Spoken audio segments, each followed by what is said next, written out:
So, we passed a resolution asking the Department of Education to make thoughtful placements to those who didn't get any of their choices, as you guys will recall. Unfortunately, though unsurprisingly, that did not happen.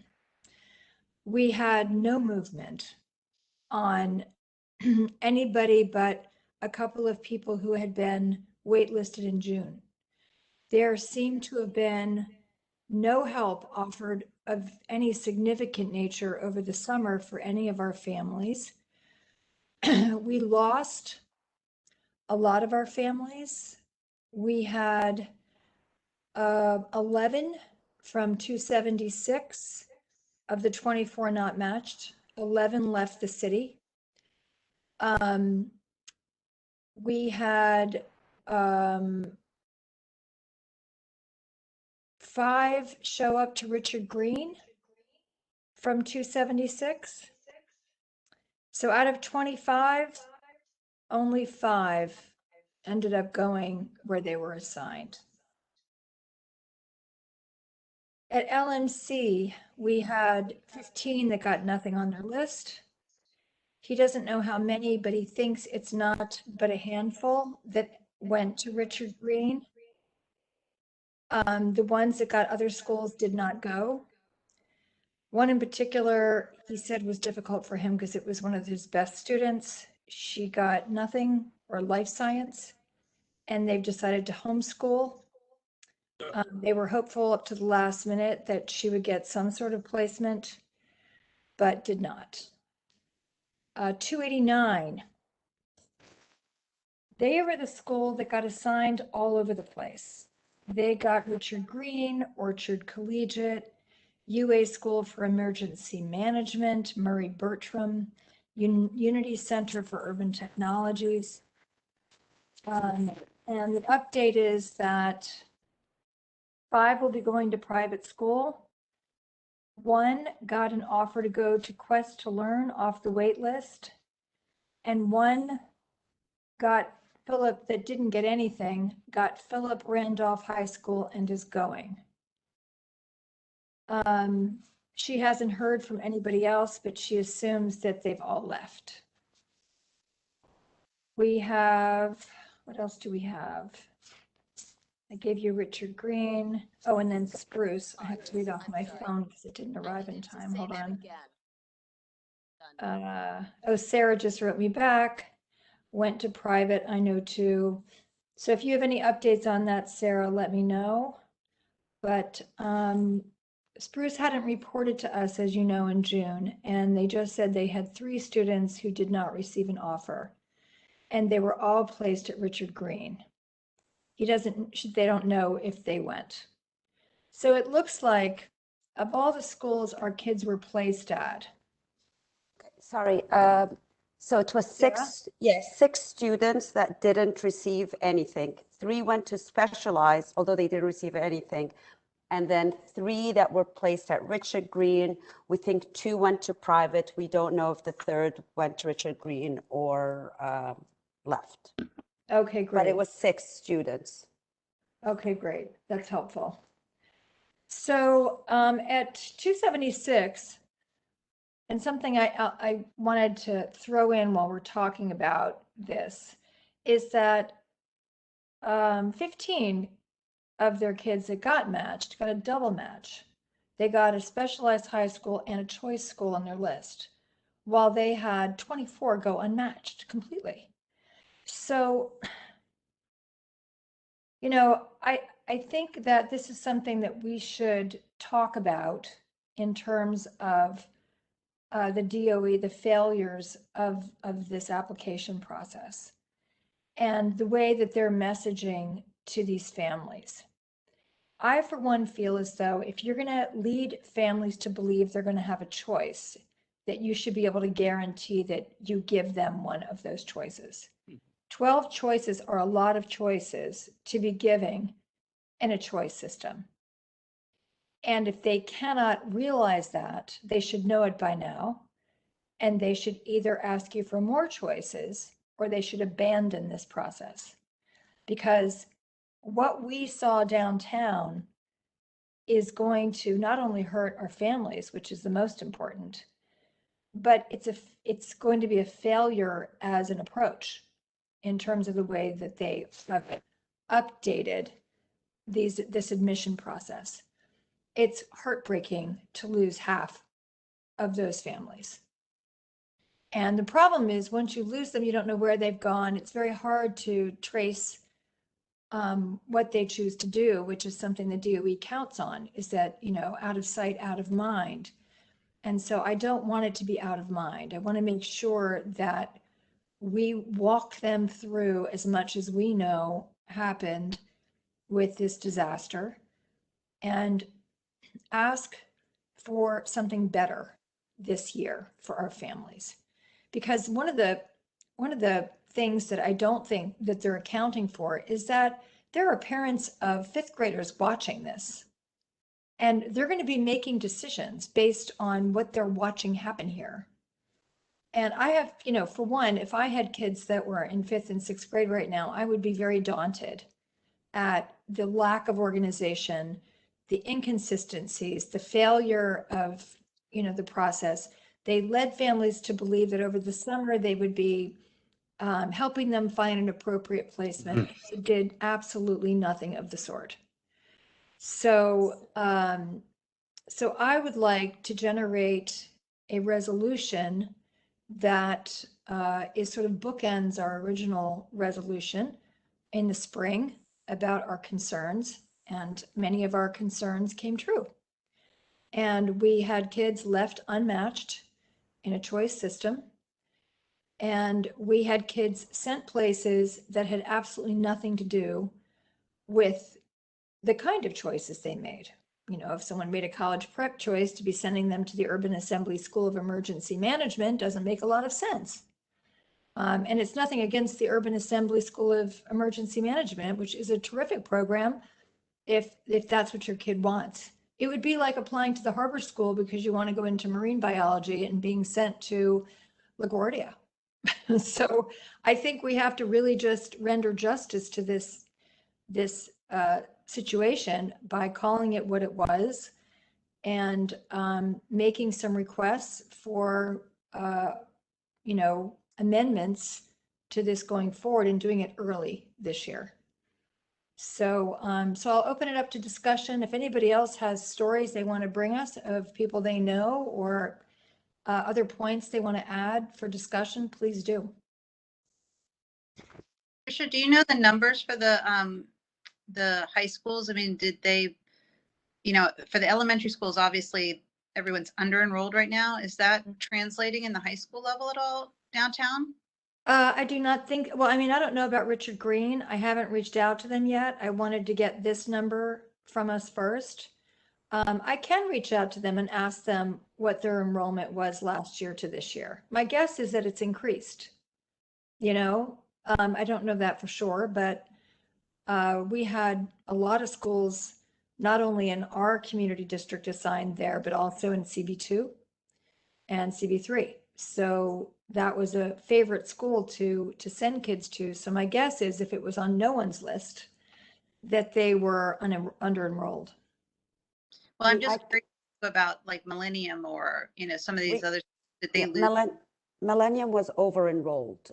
The numbers they received this year was unbelievable, more than any other year.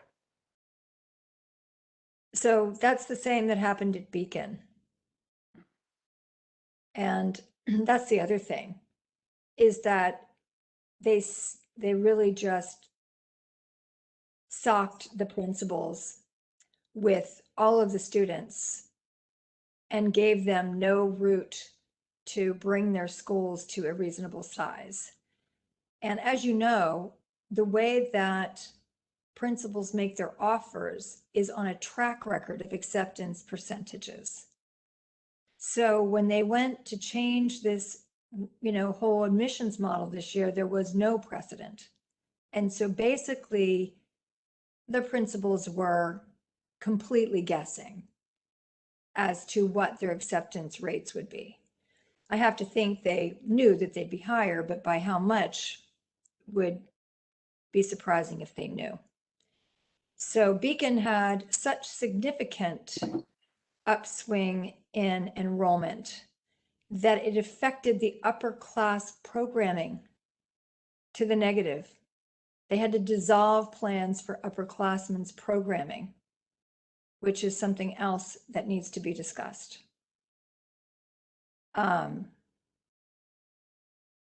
So as I'm mentioning this, it could behoove us to get more exact information, if they'll give it to us from the high schools, as to the exact differences in their enrollment and the impact on, you know, the programming. So we could do that and do this in October.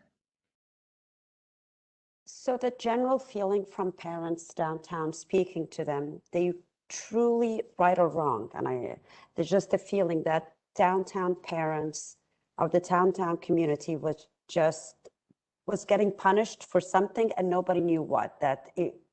Nobody knows. I don't know if it's the same thing uptown, but the feeling was we were getting punished down here with our admission and the whole process when it came down to high school admission.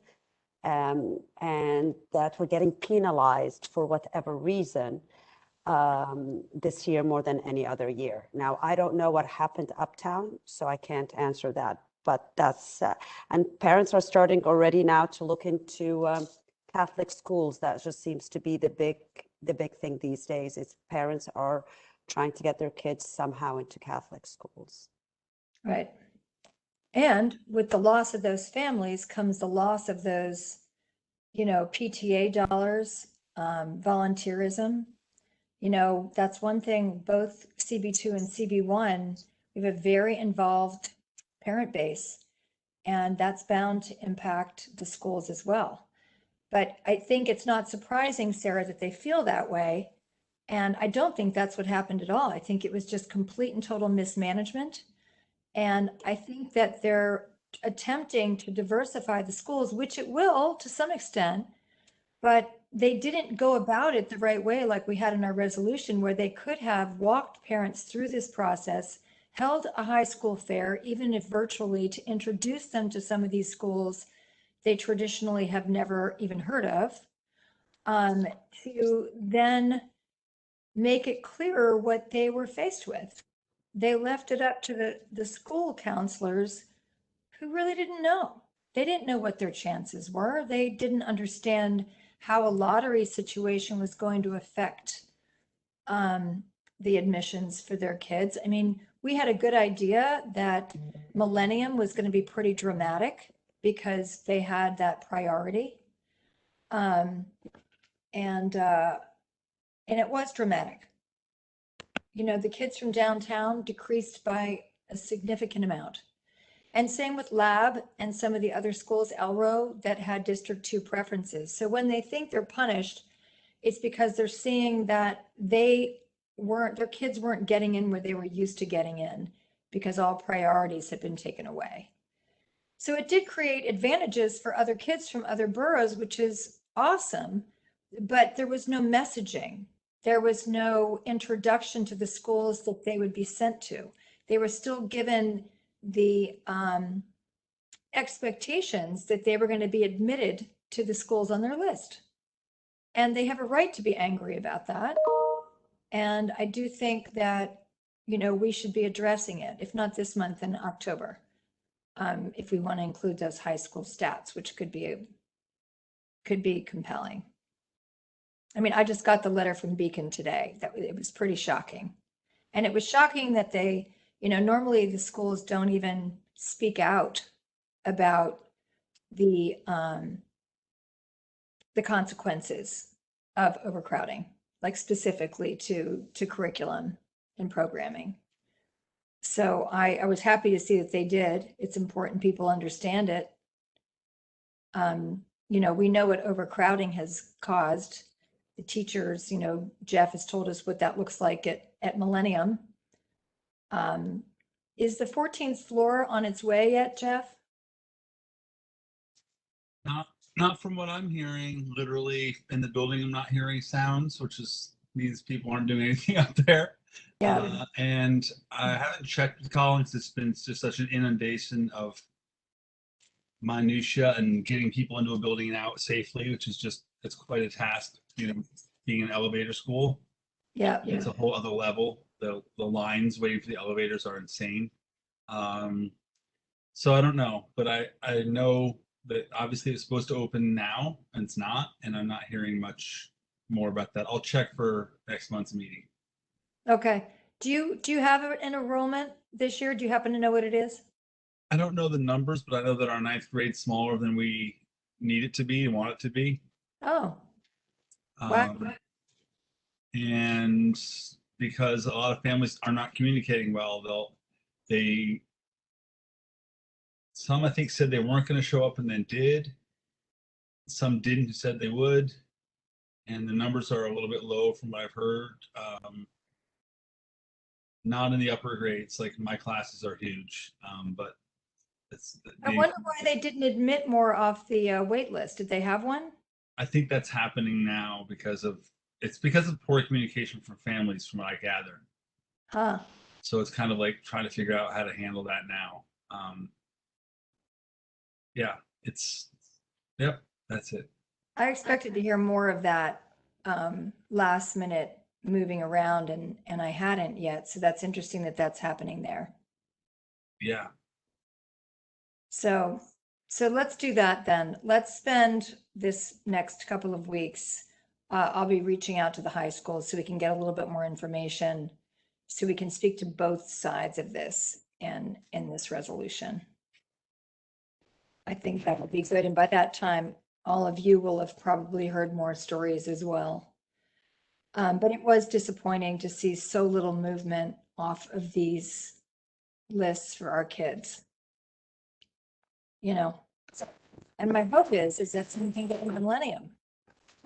That would be amazing if they could. So I think, I hope that, word is getting out on that if they do actually still have room. But I know that they had really big upper classes, so maybe he's not so anxious to No, go. I think they want to fill the grades, but I think the issue is that the ruling is there's no longer a geographic preference, so I'm not sure how you go about how that affects the second level of taking students off of a waiting list.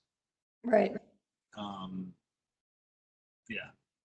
I would imagine it's just in line, they probably have a queue, no? I don't know. Yeah, I've heard the waiting list is, I haven't officially looked into this, but I've heard that it's big, and I'm not sure like how it works in terms of ranking or things like that. Right. All right. Well, that'll probably start to resolve itself. So let's put it on October and we can talk about it then. But one thing I think has to be on this recommendation is to make sure that there is some sort of an event where people can better understand some of the schools that now have to be on their radar, and also make sure that the DOE doesn't go assigning kids to technical schools and trade schools. That's crazy. Really. So I think that should be the first order of business. And I think that happens in, October, November, these fairs and, that first pass at all these, the high school application process really begins. So let's do that. Anybody else have any more to add? Anything, questions, things you've heard that you want to share? I guess my fear is that I can see, it seems like the city with a new mayor moving in different, coming in. I think we should be really proactive about the idea that screen schools are not dispensed with in the system. 150,000 families, i.e. students and their families, are in screened schools across the city. That's 15% of the population of the schools. That's much larger than most school districts in America by a long shot. And to disrupt the lives of that many families is a concern that I have. And I just think what we want, I personally think we should try to stay ahead of that and proactively even write resolutions around that if we can gather more information during the school year in the fall before the whole before, I mean, soon, because the application process begins. Next thing you know, it's starting all over again. It's just so I am concerned about that. I feel like that's the writing on the wall to me, is because without Albany, they can't change this SHSAT and those schools. Those schools are under, as we all know, and if not, I'm saying it now. I mean, most people I think know this. Those schools all fall under a state. Most, not all of them actually, but the ones people think of, I think Bronx Science and Brooklyn Tech and Stuyvesant. I think those three plus more are all through Albany. So the mayor can't change how that happens. But I worry about the others that it could just be like, well, let's get away from that. And step one, let's get rid of districting. Step two, let's get rid of geographic preference. Step three, let's just get rid of screen schools. Right. And the screen schools are definitely as a group slightly less diverse than the system itself. How do I put this? So I mean, there's plenty of students of color in screen schools. It's just that certain schools are super disproportionately not represented across the board racially, although financially, in terms of financial status, they are. For even Stuyvesant has a very large number of students, who are Title I or deemed, at the poverty level.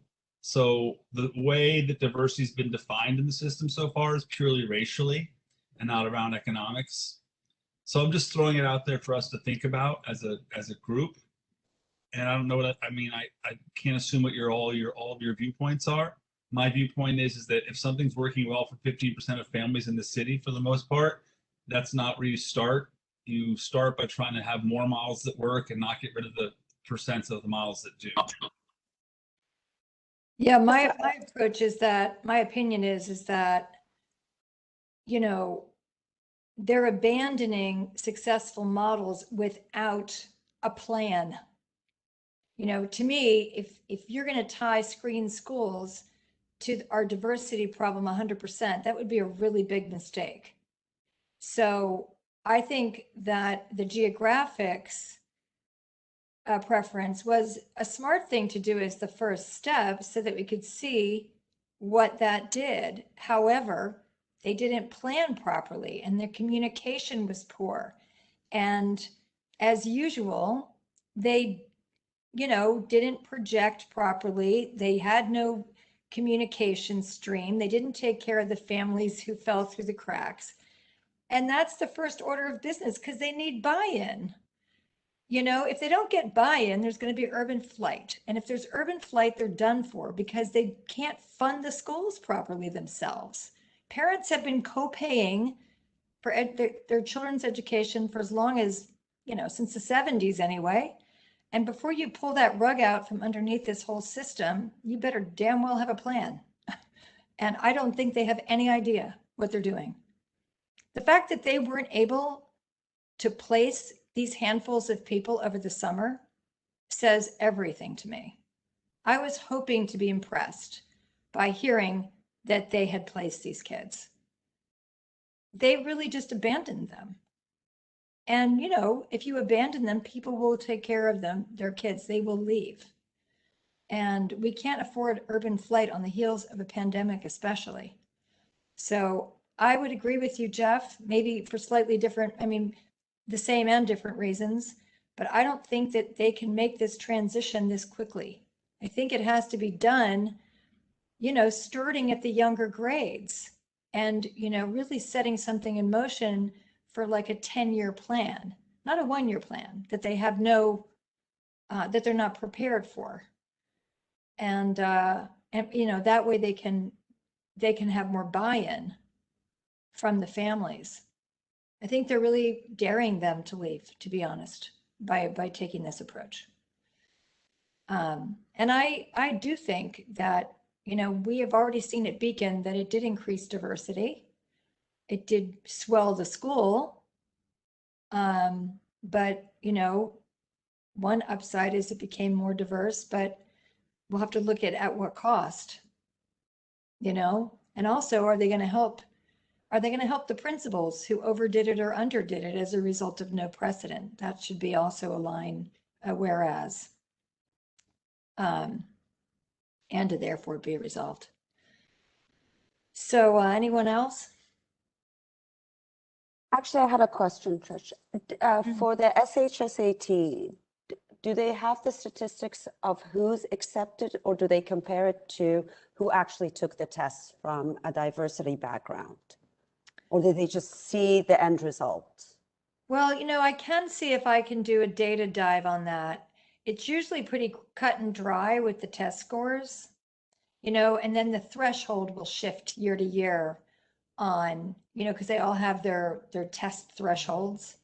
So I think, No, I mean, do they know how many, people of color have taken it versus been accepted, or how many Asians have taken it versus accepted? Do they have that data or? I'm sure they do. Whether they're going to share it with us is another story.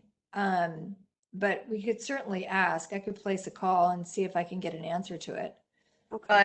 And I think, Sarah, you're trying to get at that, people don't take the test, therefore the numbers are a little That's what I'm trying, yeah, because that's what I'm trying, looking, yeah. and you have to line up, you have to get up early in the morning, you have to come down and torture yourself. I'm not sure what they did exactly, how it worked during the pandemic, how it, obviously they gave the test in person, right? It wasn't remote. Is that right? Yes. I think we should also be an advocate to having more people take that test, and that, to figure out a way to take it on, a school day, like one of the teacher work days that they have, students are coming in and taking the test on a day that, a certain grade, everyone that at all college bound should have to take the test, because it's, I know personally several children who went to MAT who had no knowledge about the test until the guidance counselor said, I really think you should take the test. And then they went to Bronx Science.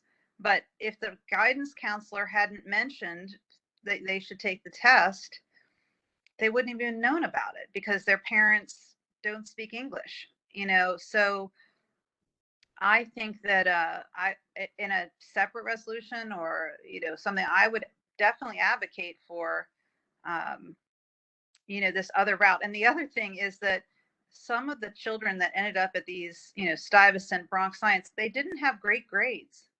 These were not these were not the straight A students. These were the kids that were bored and didn't do their homework, but they were brilliant.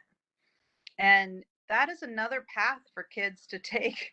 It's kind of a second chance. So I think, especially now that we need engineers and math and science and computer, all these types of things, that's the beauty of New York, is all these different avenues. And to your point, Trisha, the Harbor School's amazing. Frank Sinatra's amazing. I mean, go down the list. We have a wealth of variety of schools. We should be leaning into that as a city. And maybe that's the idea, is that, because everyone keeps thinking that, Bronx Science and Stuyvesant, it's just all the straight A students. It's not. They're obviously bright, but it doesn't mean they're straight A students, because it's one test, one day. So Right. I think Catch a lot of kids, that's for sure. I can recall us talking about this back before the world closed down, in the offices back in the back, and I feel like that could be really, I like what Wendy's saying a lot. It could be a really simple, neat, clean resolution for next month, perhaps. That's just in time for the new round beginning for selection. It might be too late for this year because I'm not sure when they're giving it again.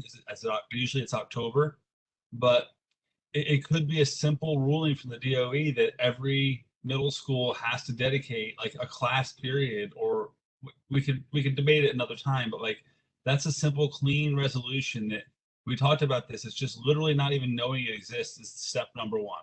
That's a way to begin to increase equity. It's like just every kid in New York City in middle school learns about this exam. Can't we say in something now? sixth grade, seventh grade, they need to hear it more than once. Sorry, Sarah, go ahead.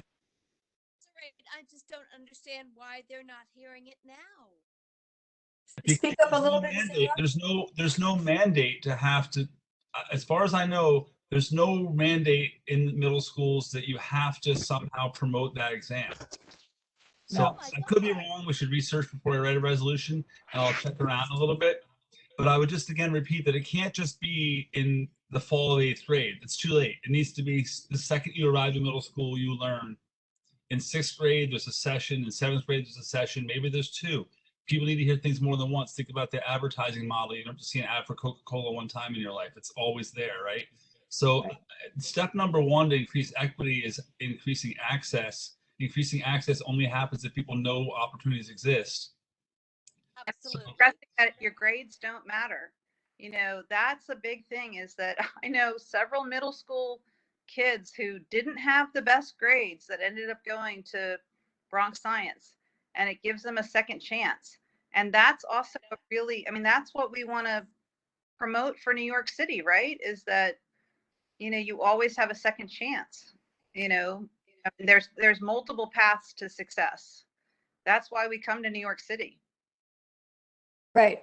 And I think that in their wanting to do something good, they're possibly making a hasty and ill-advised decision to throw out the baby with the bath, really, before they have enough data, information, and honestly, the skills to, they just don't have it.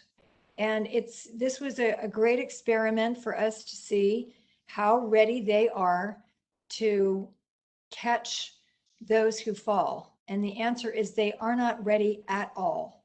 I mean, one more time, there should be more Columbia Secondary in Harlem on 123rd Street. That is a majority school. Most kids there are Black and Hispanic. They are science and engineering kids. You know, my kid is the minority there, and it is a screen school, and it's very successful and doing great things. And, you know, so every story I read is about Beacon, and I want them to come do a story on Columbia Secondary. You know, but that's the problem. There's no information. right. If they have choice schools, why aren't they talking to before changing the model? They should be walking families through the choice schools. I would say I found that school. That was not a school that was found by anyone at LMC for me. I found it, because I was like, small school, great engineering, that's not a specialized high school up in the Bronx or out in Brooklyn. It takes a lot of work to find those things. But to your point, out there, it's the choice. And oh, by the way, it's majority, minority, and it's successful. So Right. I would like the DOE to know about their own schools. Exactly. And they don't? Promote They them. don't. Promote them. Exactly. So, all right. So, But just to tell everyone, because the DOE has been doing a much better job. So I've been getting a slew of emails about the specialized high school because I have a middle schooler. So now I know the test is not going to be, I know that I could register in October, but the test this year is going to be in December. They are doing a much better job than what the time Aaliyah was going through the process. I didn't get any information. I had to search for it. If you're signed up, but you have to know, because I'm obsessive with these things, I'm signed up to everything. So I am getting the information from the DOE. Well, that's good to hear. Yeah, so they love did you. send out. Yeah. So it's going to happen in December. Now at least they gave us a date. It's going to happen sometime in December. So we all got that email. Well, maybe there's time to get more kids to take the test. yeah.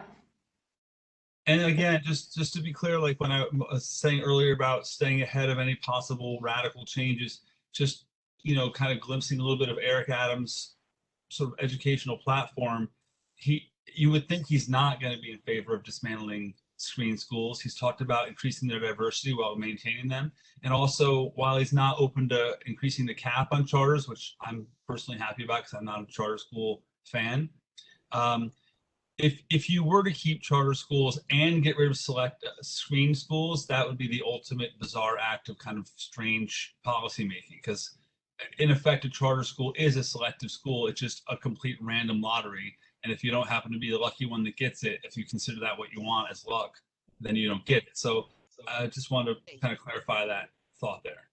Yeah. Yeah, Jeff, I think what happened the past 2 years with everything that's been happening with the schools, people that were really against charter, a lot of the people I know, they're all for it now. In fact, I know people, they're like, we should change them all to charter, which is, I've never liked them, but just something to keep in mind that we really need to, start that discussion again. And why is that? Because right or wrong, again, there was this backlash from a lot of parents in their mind. And although I don't think it's true, they thought that the charter schools during the pandemic were open where the public schools weren't. And I don't believe that's true. But there was this whole, whole feeling that those kids were having normal school where the public schools were not. Okay. Well, to me, what the charter schools do to families has increased, which is they kind of target families in high needs communities that don't have great schools, and they offer this kind of lottery mentality that if you win the lottery, your kid's going to get a little uniform and go to a nice looking building that some corporations help pay for to make look nice. And they deunionize their faculty so they can hire young people and then get rid of them when they start to have families. Like, I really hope that we don't see the same kind of Faustian bargain that a lot of teachers make. A lot of young teachers take charter school jobs because that's the only thing they can get. And so if we have families all of a sudden being like, at least my kid's out of school, that can pay money for PR to make them seem like they're such great schools. I mean, it's a longer conversation, but it's alarming to hear that. So, but thanks for sharing that.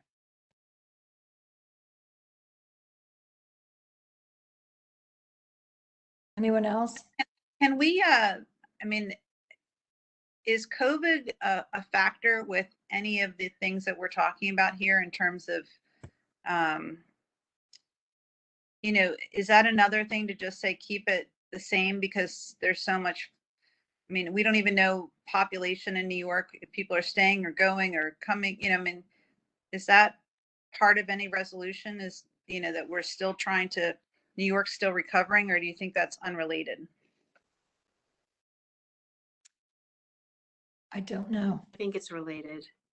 I think it's related because I think people, I think Sarah mentioned Catholic schools, because it's not just that people didn't get in, it's that, some of the Catholic schools were open last year when the public schools weren't. And so I think if you add those things together, I think a lot of families are just gone.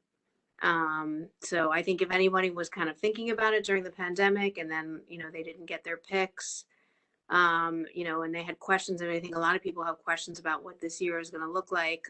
I'm obviously going to talk about that. I'm going to talk about that a little bit later, but yeah, I think it's like a double whammy. It's grim. It's really grim. Anecdotally, my everybody on my floor who has children going to the elementary middle school age are going to private school now. Mm. Can you say that again? I didn't hear that last bit. Everybody on my floor, I'm in Gateway, so there are apartments on my floor, who have children of school age. Those children are now going to private school. Oh, wow. Yes. Wow. Big deal. Okay. Now I'm muting. No, it is a big deal. There are costs associated with dropping the ball. If Hugh Carey were alive, he would let us know what that looked like the last go round. And they are enormous costs. And we are headed straight for it unless we can get this administration to focus. They are misunderstanding something very important in their quest to diversify. They are going to make a big mistake, I think, and they don't have the confidence in working with the union in a productive way. And that's something else where I think parents were really, I know I will speak for myself, and I had the support of 20 other parents who were surprised that we had 1/3 of our teachers on medical exception. And we allowed that during this pandemic. And we allowed the chaos and the effects on mental and physical health of our children to come second. And that made a lasting impression on me. And I think that I'm happy to see that, the approach we're taking now is that of, teachers as essential workers, so that we can flesh out the real medical exceptions, which there will be, that are legitimate. But there weren't 32,000, out of 77. And I think to allow that to have gone on all of last year, and the upheaval that cost everyone, was really outrageous. And I think that, I think a lot of families have lost trust. They've lost trust for what's going to happen this year. Will they stand up? What will happen if people get sick again? And they know how quickly they closed because of the class sizes. And I don't think they have the confidence as a result. And now we're overcrowding our high schools, because of the failures of this admissions process. And it'd be easy to say, well, they deserve what they get, except they're our kids. And I do believe there's a way to do this well. And I am happy that they've mandated the vaccine. I think it was, I don't know about you all. I mean, we did pass the resolution, but I think it was the right thing to do. And I think it will certainly help. And it's certainly no guarantees. And our school hasn't been able to answer the question, what's going to happen if a certain threshold of children get sick, or teachers. I think they said they're taking it one day at a time, but we already have 10 kids quarantining without a robust remote setup. So they're just receiving lessons asynchronously by Google Classroom again. Maybe Jeff can help with this a little bit, because in the colleges right now, which I'm very much a part of, they're going back in person. They didn't do, just like, the public school system in New York, they were remote all last year, but now they're back in person. But the colleges record their lessons, or at least the 2 colleges that my daughters attend, and they record the lessons because people get COVID, or they're quarantining, or this type of thing. Is that, I know the union rules, Jeff, you explained it before, that doesn't include, and obviously if you're in first grade, a first grader's not going to watch all day of the day they missed. But in the upper grades, to your point, Tricia, if it'd be nice to watch that, that lesson you missed if you weren't there because you got COVID. It's a no-brainer. My niece does it in Philadelphia. She's in a Catholic school. The cameras, their kids are, their backs to the camera, and she's facing the camera, and they record the class. Everybody gets a synchronous, even if it's after the fact, they get a taped class, but they get the lesson given to them by a teacher. Well, and the upside bonus is that, at least for my kid who actually is in the class, they're like, the part I didn't understand, I go back and watch again, even I get to hear it a second time. So is that another resolution point at some point, that with the negotiations? Because to me, there are multiple benefits of recording lessons. Now, again, does it make sense to record a kindergarten lesson? Does it make sense to record a first grade lesson? Probably not. But it absolutely makes sense to record middle school and high school. I mean, I don't know. That's a separate issue. Jeff, what are your thoughts? We're going to have to deal with it. I mean, we are going to have to deal with this probably very soon. Two things.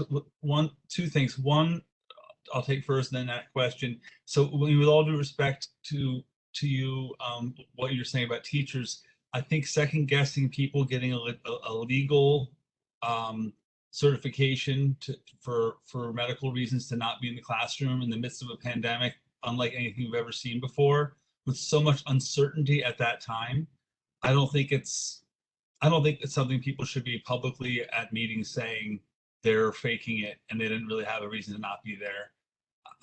Which is kind of what I heard you implying. And I think that's really not a territory for us to be in. People were dying left and right, 1,000 plus people a day in the height of it with no idea how it's going to end. And teachers were like, I'm not being paid to risk my life. And so if they had a legitimate reason and they could get paperwork documenting it, they did. And definitely as someone who didn't do that and was in the building all the time and had to deal with the fact that I had overflow of things I had to do because a third of the staff wasn't there. Sure, it was frustrating, but I mean, I work with these people and I'm very friendly to some of them, and I have not said to them, did you really need to not be here? Like, I'm going to assume that there's a reason they weren't going to be there. So I just want to say that. Well, And I should have clarified that, Jeff. I'm sorry if it left that impression. I just look across this country and I look at the percentages of the other cities and the other schools and what they did. And I'm not saying it was the teachers that filed for it. I'm just saying somehow the city of New York had 30% of its teachers, it was not an option, and they did nothing to replace them. They should have put them on, if there were legitimate concerns, they could have put them on a paid leave or put them in, added teachers though, so that they had the staff to be able to deliver what they were delivering in other cities and other schools. That's all I'm saying, we can just say that's water under the bridge. We can, except it could happen again. And I think that's the part where, we are going back. They did mandate the vaccine now. We'll see how many teachers are going to be on exception once the vaccine is mandated 27th of September.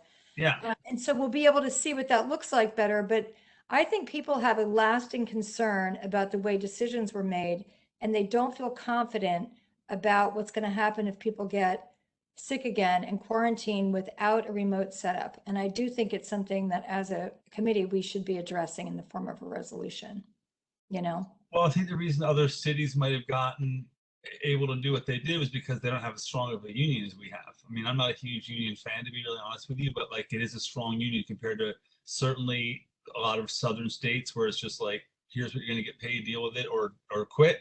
And so you have that aspect going on. You have a strong northeastern liberal city with a lot of money, and the union's it's gonna be different than like a Florida union, where let's set that aside. I would just say in terms of the whole taping classes, there's just two issues. One is like every kid doesn't fill out the waiver that says they can be videotaped in the school. So there's issues with that. Although I heard the idea about being from behind, so it's the backs of their heads. That's interesting to look into. But the other thing is like, just thinking about my own teaching and that of the colleagues around me, we don't do a whole lot of just chalk and talk, where it's like, I'm going to talk for 50 minutes and you take notes and then we'll be done. It's a lot of like very Socratic, here's something you read for 7 minutes and then I ask some questions, or I'll say, turn to your neighbor and talk about 2 takeaways you think are valid from that reading. And then now talk to your whole table and come up with one you want to share with the whole class. It's very much eliciting from students and giving information and experience and eliciting. Sometimes it's more like today was a little bit more chalk and talk in terms of me just like talking about like ancient Greek theater for a while with slides and walking through them. And I pause and ask questions, but I would just say there are issues around the idea of it's an older school model to think like, here's the conveyance of information, take it and move on. So just that's a practical issue with that concept. So, and that's definitely true for high school, especially older high school, and hopefully middle school and high school. I was taught to be a teacher in the late 80s, early 90s. And even that long ago, the idea was let's get away from teacher-centered education and get to student and participatory education. So that's partly the issue, is videotaping everything. Absolutely. COVID is such a big thing. I'm sure you'd rather have somebody that's deciding to sit at home because their parents have the Delta virus and they haven't tested positive yet, but everyone in their house has it. You don't want them coming to the classroom and coughing through their mask, Right. So. Yeah, that's one of the reasons I thought it could be really advisable to have a more, a well-fortified backup system. And they don't, at least at the schools that I've talked to, they don't seem to have it. I couldn't agree with you more about there needs to be some plan because there's no plan. And like, it's just, to me, I hate to say it, but this feels like it's just a matter of time I know. because there's 700 souls entering that building where I work every day. There's 6,000 entering Brooklyn Tech. 6,000 people are entering and leaving a building together every day. And there's no way to do social distancing in a real classroom. I have 34 kids plus me in a room, and I'm in a big room, the biggest room at Millennium, luckily for me. Right. And most of the day, and there's still, you know, it's just not possible. You really can't do social distancing if everyone's back in the building. And I'm excited to have kids back and hear that din of kids having conversation. When I ask a question, they start talking. But that's a lot of people all, you know, Sharing the air. I just feel like it's probably a matter of time, but you know, I don't know. I mean, I want to be optimistic, but we probably should have paused over summer or started a week and a half late like we did last year to give schools like get my plans together for when I get COVID and I'm not going to be there. Because if people get it and they can't be there, you can't really fix that on the fly. If you're super sick and in bed, it's like, here's my lessons, you know? Yeah, they won't have immunity if they're not getting vaccine to the 27th. They won't have immunity till mid-October. And kids aren't required it at all. You know that, right? And we're hoping that comes soon. But right now, I mean, I can't ask my students, hey, you guys all vaccinated? If So I, I know, But I know- actually, no, their entrance to the school, they ask them. So Aliyah's think every day they ask her if she has a fever or if she's been exposed or is vaccinated. the way the question's written, it's your COVID, there's, you're legally not allowed to ask the students, is my understanding. Because fill out that form every day. It doesn't, I mean, and I'm filling it out as an educator. And so it does say something about vaccination. So do my kids, so do your kids. But Yeah. it doesn't, like, faculty, people at our school cannot ask students if they've been vaccinated. Like, I'm not allowed to ask that. Like, it's, I don't know. If I go to restaurants and I go to see music these days, and I can't be in that space without being vaccinated, showing my Excelsior pass. But I don't know about my students. I know they're not required to be vaccinated. well, and the other thing is I know two young people, I mean, they're in their 20s and 30s, who both were fully vaccinated, and both of them got Delta virus COVID. And one of them was mild symptoms, and one was, you know, I mean, didn't have to go to the hospital, but definitely, you know, had COVID. So that's what's also happening our way, is that if you're fully vaccinated, you know, you can still get sick, you know. You certainly So can. Trisha, Can I we ask a move- quick question? I was just wondering, Trisha, if we could move on to the I was rest- just going to say, yeah, this because leads right this into is the the perfect rest. timing. Yeah. Does everybody have a copy of it? I don't know if it was disseminated. Can you send that to everybody right now? I did actually earlier this morning. Oh, you did? Okay. I BCC'd everyone just to be transparent, but Got it. I don't know if I saw then- that, but I If could also everybody could just share my take a screen. look. Yeah, I could share my screen as well. That helps. yeah, if you have a could copy. share the screen, you know, Trisha and I were emailing about this a little bit. We're just starting to talk about it now. I mean, it sounds like everyone's on the same page. There's a very simple solution, at least to age 12 and up, to keeping our schools open. I think everyone on this call agrees we must keep the schools open. You know, the resolution talks about the American Academy of Pediatrics. How do we do that? You know, and we are all have a lot of uncertainty in terms of coming into this year. As Jeff mentioned, you know, not a lot of planning went into this. A lot of open questions as to, can we record students? You know, how do we keep quarantined kids, you know, learning? And there's a very simple solution to all this. I'm not talking about elementary school. We're going to have to discuss that at a later date, I think. But for 12 and up, we have a very simple solution. And I want to point out a couple of things which are in the resolution. One, New York City public schools require 5 different vaccinations, not the COVID vaccine, but 5 other vaccinations. It is required for certain contact sports and band and chorus. And there are 2 school districts as of yet that have mandated the vaccine for children 12 and older. So we've got to keep these schools open. We've made the decision that for certain sports it's required. We've made the decision for band and chorus it's required. And we've made the decision, as Jeff pointed out, that it's required to go into a restaurant or a movie theater. And so this is a very simple solution to a huge problem. And everybody needs to be protected. The teachers need to be protected. The students need to be protected. The families need to be protected. So the resolution calls for mandating the COVID-19 vaccine for all New York City students age 12 and above. And I would just like to say that this is a really great resolution. I love how clean it is, and I can't imagine what we even have to talk about, but maybe people want to talk about stuff. If you want to update the statistic at the very bottom, Jennifer, I have the current statistic as of September 19th. As of September 19th, full closures is 445 and partial closures is 326. So if we want to say, instead, I put it in brackets so that, we could change it if we wanted to. But as of September 19th, 2021, and I can send you a new version if that's easier, 445 total closures and 326 partial closures. I could fit it in right here. Where exactly would you want me to add that language, Judith? So it's in the very last whereas. Right. Judith, would you want to add perhaps I don't see the part where you Is it not there? The failure to vaccinate all students 12 years old above. No. Wait, hold on. I'm sorry. Oh, I'm sorry. Okay, this is a dated. We can't hear you. What? We couldn't hear you for a second. Can you hear me? Can you hear me now? Yeah. Yes. Oh, this is a slightly older version. Can I send a new version, Jennifer? Can I send it to you? Sure, go for it. Yeah. Okay, it'll just be one moment.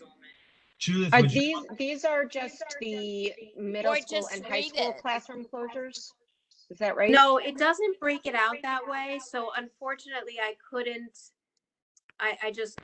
do that because it just doesn't break it out. So I just had no way. So I'm sorry, Jennifer, your email address is? It's Jennifer with 2 N's at mcb1. Okay. .nyc.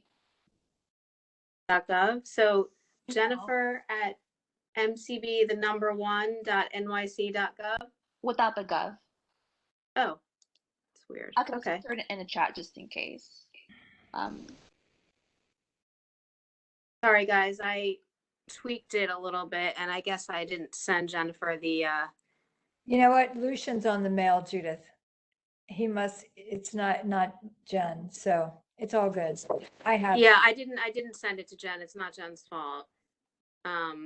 Let me know, Jen, if you get it.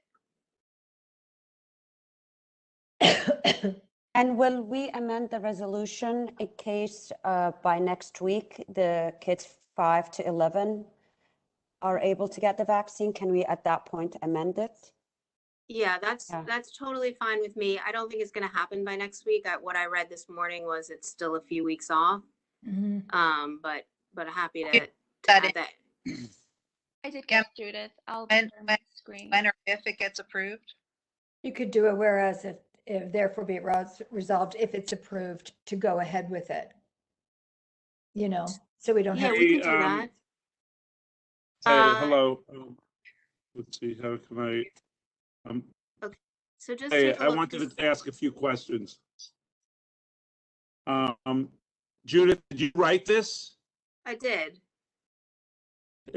It's really fabulously, as Jeff said, fabulously written. And I'm living this.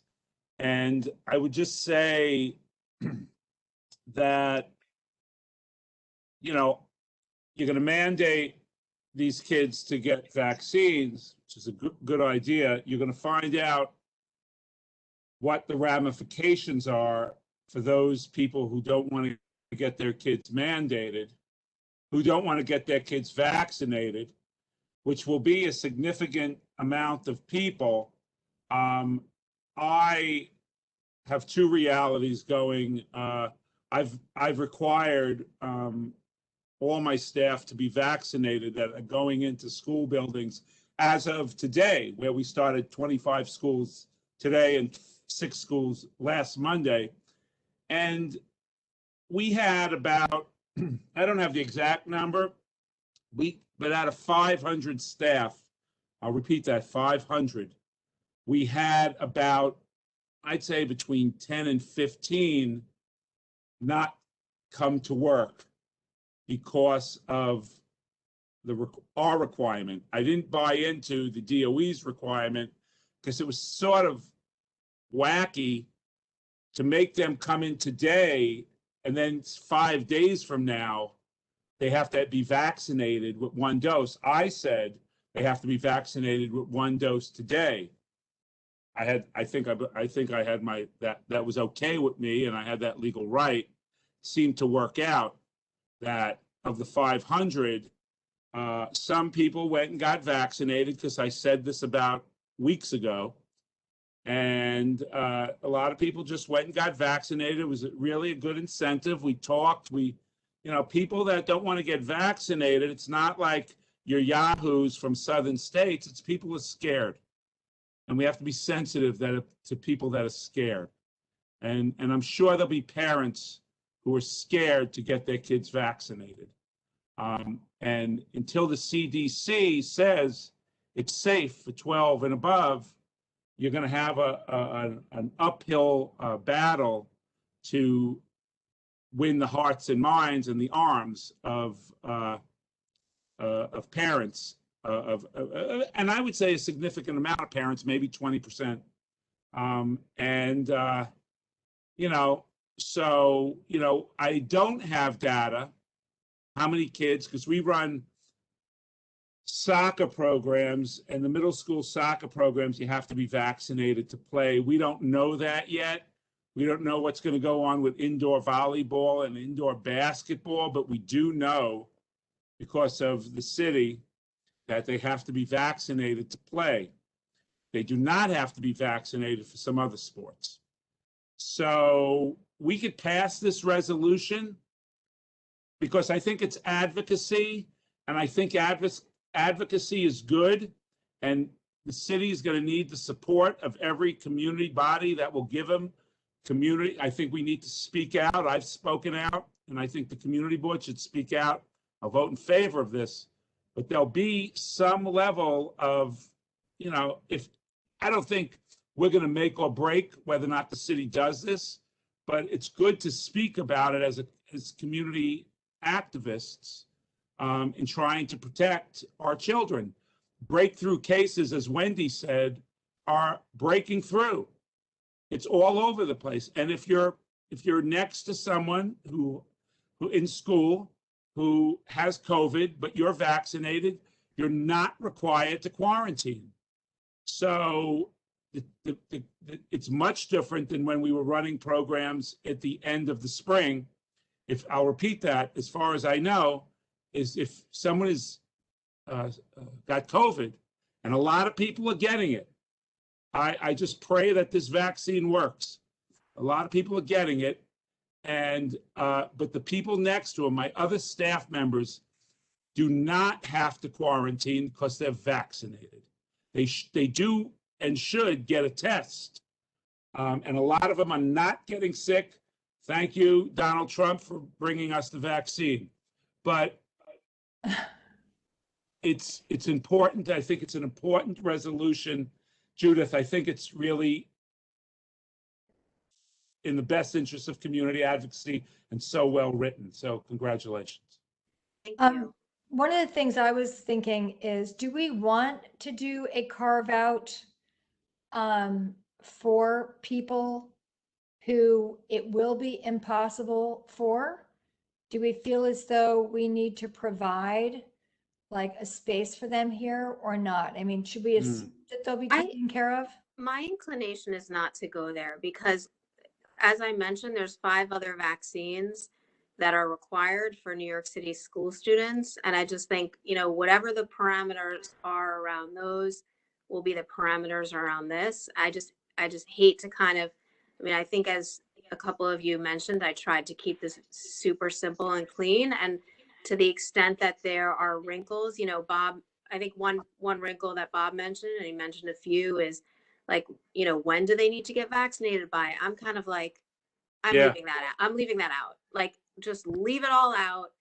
All we're saying is we want this to be mandatory. Like, all those details, let's just leave it. That's just going to overcomplicate it. There are going to be a million questions during, community board. All we're saying is we think it should be mandatory. The rest of the details we're leaving up to Yes, Porter and de Blasio. as long as it doesn't, my concern is when we don't have those provisions is when we tend to get into a tangle at the full board. If you feel as though it's the opposite, I'm willing to go with that. Yeah, I And agree see with what John. happens. I agree with you. I have one question though. Presuming this passes, where does this, I have this question about every resolution for the past 40 years. Jennifer, where does this resolution go? Does it sit in our files? Or is it, what happens with the resolution? We send it to the mayor, the chancellor, as well as his liaison, and they're elected. You send them to other community boards? I do sometimes. We don't. Sorry? Hello? Oh, usually we don't unless it's requested. We don't do that for all the resolutions, but depends on the committee. Yeah. If it's not too much trouble, if it does pass at the overall community board, I think we should send it to other community boards so they see it. I've already let Janine know that we're doing this. That's a great idea. Can I ever make? You Sorry. said we're doing that, Tricia? I'm Yes, sorry. I almost always send our resolutions to CB2. No, not just the CB2, to the other community boards. We could go much wider, and on this one for sure. Okay. Can I? Thank you. Tricia, sorry, Huh? but with your comment about provisions, I'm not sure how broad you meant that. So look, I'm in 1000% support of requiring vaccines, 100% behind it. But I think there is a reality. We may be in a situation where COVID does spiral out of control again. So my two kids got COVID 3 months after being vaccinated. Wow. Right. And if that continues and then it starts spreading to adults by virtue of school attendance, there's going to be a discussion about needing to shut it down. And I just want to be careful that requiring a vaccine isn't seen as the panacea for all of this. And we need for the Department of Ed to start thinking about what happens if we get back to a closed down situation. Because I've heard everyone say there's just no planning for it right now. Correct. Yeah, I think we should look at that next month. And I know like it's not consistent to say like there's no planning and then to kick the can down the road. But I think like right now the goal is keep it open, keep it open, keep it open. Like it's been a week. Like I think we need to see a little bit more what's going to happen until the next meeting, which is Yes. presumably going to be a bit earlier in the month because this one was a little bit delayed. And then talk about that. I mean, I do think it's something that we need to talk about, but I think right now the goal should be and the focus should be how to best keep them open. But I don't disagree. We're all, crossing our fingers at this point and we're worried. But I would suggest tabling that. I mean, it sounds like there's a lot we need to talk about, whether we can record, whether we can record classes, I think is a great thing to think about too. But I would suggest just focusing on this for the moment, because if we can get 100% or close to 100% vaccination, I mean, you think about it, like colleges, as Wendy mentioned, like private schools are requiring it, colleges are requiring it. My son's been in college for almost a month now. Everything seems to be fine. Yes, there have been some breakthrough infections, but these are kids going to fraternity parties and living in dorms, and everything seems to be okay. So I think if we can get 100% or as close to it as possible vaccination, like maybe we won't have to worry about this. And I think it's worth a try. Yeah, I hear that. I don't think we can afford to wait a month because this isn't something they can flip on as we saw the first round, they can't flip this on very quickly. And I think if they don't have a plan now and they need to try and apply one, I think we lose months. Not days, weeks. I think we lose months. So I hear you. I absolutely hear you. But I think there's a broad concern that this thing's going to start to pick up some momentum. And what's the plan when it does? Or if it does? I actually agree with Andrew about the urgency of it, and I don't think it's an or, I think it can be an and. Yes. And the more I think about it, we could make a preemptive strike with a very straightforward resolution tonight on just focusing on the very simple things that they have not considered and the very simple things that could make a big difference if we find ourselves in that situation.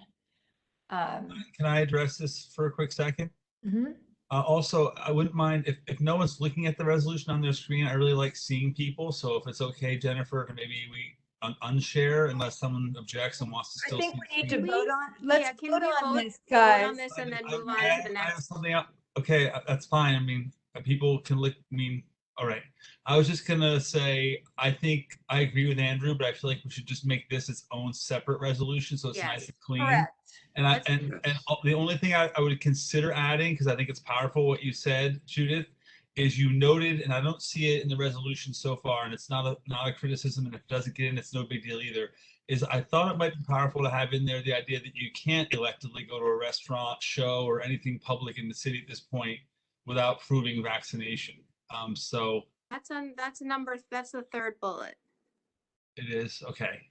Wait, go, Jennifer, can you go up? Yes. there it Okay. Sorry. So I think keeping it clean and getting the vote for this and then moving on to Andrew's point Yes. would be a way to go. I Anybody agree want with Jeff. I would call the question. any seconds? Second. So now can we see the screen so we see everybody? I'll do a quick roll call. Thank you, Jen. For, Trisha? Yes. Sorry, can we just clarify what we're voting on? Are we voting to approve this and then we're going to talk about a second resolution or? Yes, Andrew. Yes. Thank you. Okay, Jeff? Yes. Okay, Sarah Castle? Yes. Helena? Yes. Wendy? Yes. Okay, Duron? Yes. Eric? Yes. Kent?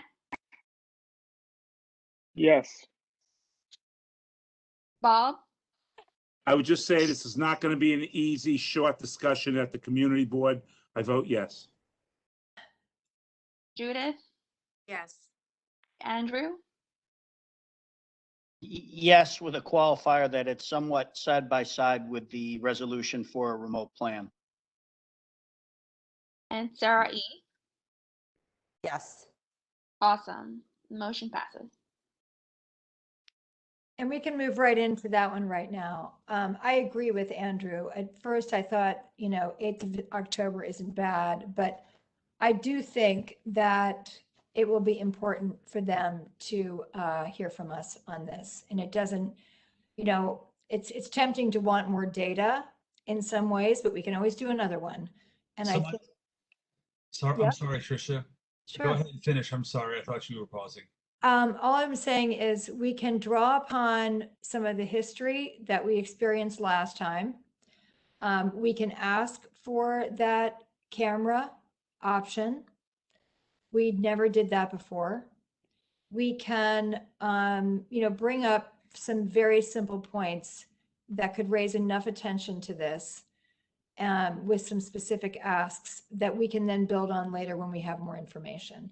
So if anybody wants to I can bring the couple that I have, but if anybody else would like to bring their points and Andrew, since you brought it up, if you want to help us frame that out, that'd be great.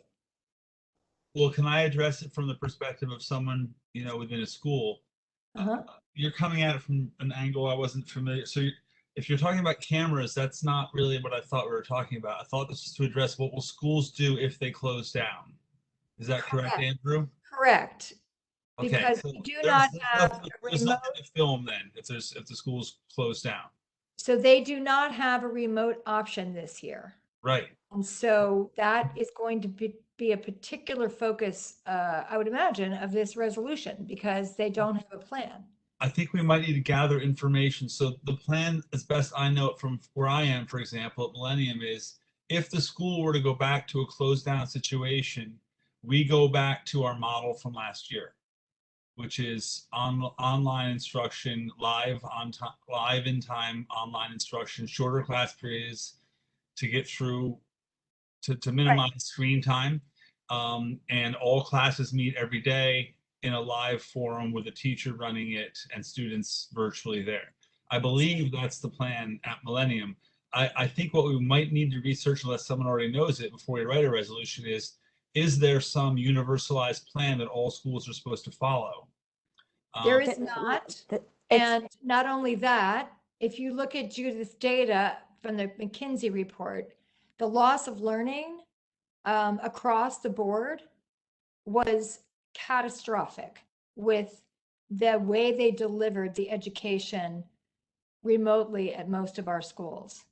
And so we would not want to go back to that. I think Millennium did a terrific job. And I think they also had a demographic that might not have been, we have to look at all schools and what, we have to look outside of our community on this one and what the impact was of the way that they delivered education and, learn from some of the things that failed.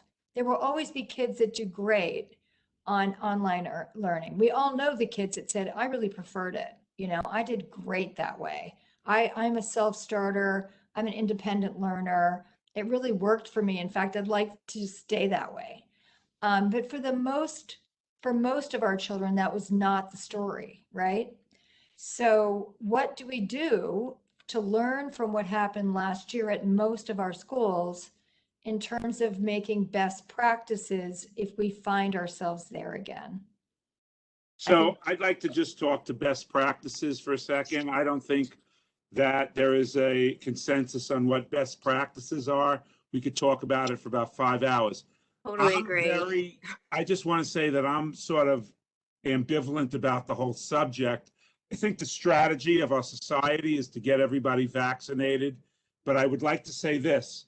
If we do have problems, you got to keep the schools open. You can't close these buildings like we did last time. And it's going to be a lot easier with everybody mostly vaccinated.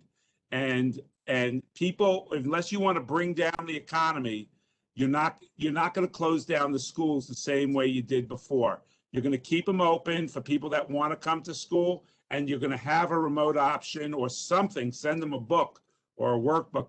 But it's, I don't know what about remote learning and what that and does not work. I know that the DOE, the DYCD, they're all digitally incompetent, and they're not going to change. And I hate to be a pessimist, no matter what we do, but I think the resolution and the strategy of community people has to be, you got to keep those buildings open, and you got to keep them open, and you got to keep them safe. You could reduce the numbers in them, but you can't close down all the schools and expect the society to go. We ran a program throughout the pandemic. It was quite successful. We asked for access to the schools. We did not get access to the schools. And we didn't have very many COVID cases, and this was before the vaccine. So bingo. But we need to talk about the remote option. I understand about keeping the schools open, which can be one of the, therefore be it resolves. Yes, thank you. We have to talk about what it's going to look like for those that are quarantined without a remote plan.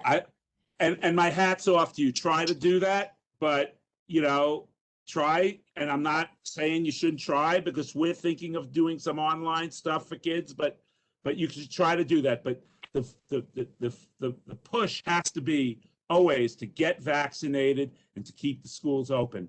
That's where we're heading, and that could be a successful strategy. I don't want to go back and start thinking, oh, this ain't going to work. Well, Hey, Trish. let's turn that into a point, which could simply be, we don't want a system-wide closure. It would be school-based. Exactly. And one whereas for that would be, one reason for the argument for full broad closure was everything was closed. We couldn't do anything, right? And we couldn't ride trains and so on. That's not, I don't see that happening again. There's too many people Right, vaccinated. right. So the trains are going to run. So a whereas could be, given that public transportations continue to, likely to proceed, and we can just emphasize that a school might need to close down if there's like a critical mass of people infected, but that we don't want a simple, I'm proposing a simple whereas could be, we don't want to see broad system-wide closure. We don't want to see any schools close, any Well, buildings, there could be schools that are ravaged. You never know. And Yes, I don't think PS, so. excuse me, You PS close for a 270, period. One at a PS time, everybody. 79 is closed. PS 79 is closed for 10 days because there were so many infections, and 18 of which were teachers, which is mind blowing. I saw an article where one teacher was saying his colleagues he thought were only 60% vaccinated at this point. So I mean, schools. Now, what the mayor has said is that it is a school by school. This year, it's going to be a school by school decision. There is not going to be a system-wide closure. Whether or not we believe him, I don't Good. know. But to me, like, yeah, I think there are some elementary schools that are going to end up closing until there's a vaccine for elementary school kids. I'm hoping that that does not happen for middle and high school. It shouldn't. We'll see. But Okay. this is what the resolution is about. So we know we don't want schools to close. We can assume that there's no system-wide closures. That can be as a whereas if this has been stated. We can acknowledge that it's going to be decided on the school level. But what do we need to say as a community board that addresses the lack of a remote plan? As I see this, and Andrew, would you let me know if this is how you see this as well when you brought it up? Completely. Look, we can all have the best intentions and hope and pray that the school year is not going to be disrupted, but we have to have a plan to address what happens if it is. We just have to. I don't know how, given what we've lived with the last 18 months, I don't know how we think we can just slide through that. And I guess another comment and then a question, or actually maybe two questions. I thought maybe it was in the March or April timeframe. I forget when it was. I thought we sort of collected observations about what was not working. The fact that there were 3 options and the schools could choose their options, and it was a very different experience for families with kids in different schools. I thought we sort of gathered a list of feedback and observations as to what we thought some of the Andrew, issues were. the main problem, I mean, well, I shouldn't say the main problem. One of the problems was, so it's the hybrid models seem to work better for elementary school kids because you have a group of kids with one teacher. And so you can easily, whatever, say, okay, you've got, 25 students in the class. 12 of them are going to be in school on Monday, Wednesday, Friday. I'm just making this up. And the other 12 are going to be there Tuesday and Thursday. That did not work for high school. No. Because the kids are with all different teachers and they all switch around. So they basically, instead of doing hybrid, I mean, they called it hybrid. They said, we're going to have enrichment in the afternoon, 1 or 2 days a week. And I had 3 in 3 different high schools. So I'm intimately familiar with what this looked like. What this looked like was the kids going in 1 or 2 days a week in the afternoons for enrichment. It was not mandatory. So a lot of the kids were like, oh, wait, I don't have to go. So then all of a sudden there was like 25% of the kids showing up for these enrichment activities, which were basically like, wait, why am I here? None of my friends are here. I'm not going to come. And the other issue that happened was, and I know we talked about this earlier in the meeting, but putting aside the issue of, who should have gotten a medical exemption for teachers, just let's put that to the side for a minute as irrelevant. They were allowed to keep their medical exemptions even after they were vaccinated. So what ended up happening is kids went to school for these enrichment in the afternoon, which again was not required. It was just like either it was advisory or maybe it was like an elective. A lot of the teachers didn't come. I can tell you that there were high school students that played board games in the afternoon. Now, I was thrilled because my kids were out of the house for a little while and doing something. But bottom line, hybrid does not work for high school unless someone has an idea for how to address it. It does not work, Well, period. Jeff actually walked us through that, Judith, as to what that looks like from a teacher's standpoint, and it was a total and complete nightmare. They're teaching classes twice. And I'm going to keep circling us back to this idea of filming these classrooms. And Jeff, you had a really good point about the fact that, there's interaction time, there's downtime, there's working at desk time. You can click that camera on and off as the teacher. But I think that we have to admit that teachers cannot teach the class two ways. There isn't time, there isn't enough teachers. And what happened as a result, I can tell you at Beacon, even at my daughter's private school, she goes to Mary McDowell, they followed the DOE model there. And what happened is they didn't get the curricula. They didn't the math teacher said, you usually have, 5 periods of math. You're going to have 3. We're not going to get to trigonometry. Sorry. This kind of thing is what blended learning brought us to at that school. Now, I don't know if it was at every school, but because every school kind of made their own way about the way they did things. But I think from the stories we've all shared in this room at the middle and high school level, blended looked like the kids took the laptop, went to class. A lot of times they sat in a classroom with kids that didn't move room to room and logged into a class happening somewhere else. And so I don't think any of us would want to go back to that, teachers included. And so I do think that maybe we want to make a recommendation. When they did their surveys, the overwhelming ask was synchronous learning, and they never satisfied it because they couldn't. So that's my 2 cents on that. And, I'll open it for discussion if people feel as though we should make specific recommendations. I feel like if we tell them what we don't want to do, that we should probably tell them something that we might want to do. And that, I think that's the problem. I don't think there's a good solution. I mean, I'm kind of at a loss. Well, isn't what we're trying to solve is at least the idea that, what options are we going to give to our students if they are sent home to quarantine, and teachers?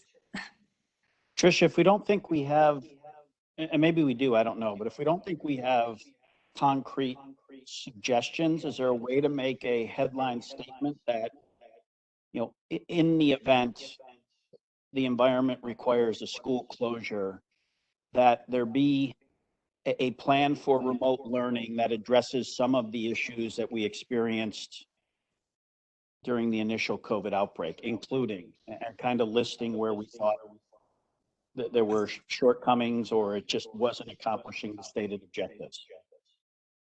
That's the most we could ask for, because I don't think that, generally speaking, resolutions tell organizations or entities what to do so much as what to meet. I mean, We can, but I've gotten a little frustrated at the lack of attention to our resolutions when we do that. For instance, that was our resolution about this high school admissions. Please make sure that you find an appropriate match for these families that were not matched. Some ways maybe we were too gentle about that one. They did nothing. So I want to make sure it's effective. Yeah. Sure. When you talk about effectiveness of, it's been years since we had the school overcrowding task force where DOE would come with the commissioner or the head and listen to us. I have to say, and this is probably off topic, I have found not only maybe our elected officials are overwhelmed, I sure am not overwhelmed, but they seem to be overwhelmed.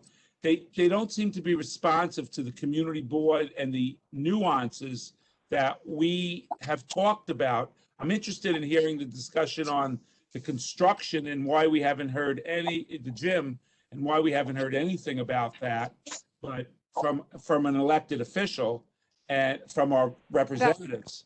You But mean about Trinity? yes, no, That's about, next. yes. That's up next. I have an update Yeah, on yeah. that. But I just generally, this malaise and this administration, as much as I like some of their policies, they seem to be ignore community.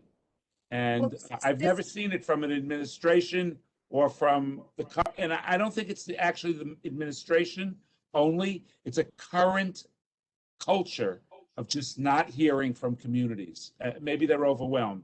Maybe it's more than a virus. Maybe it's a virus of community input.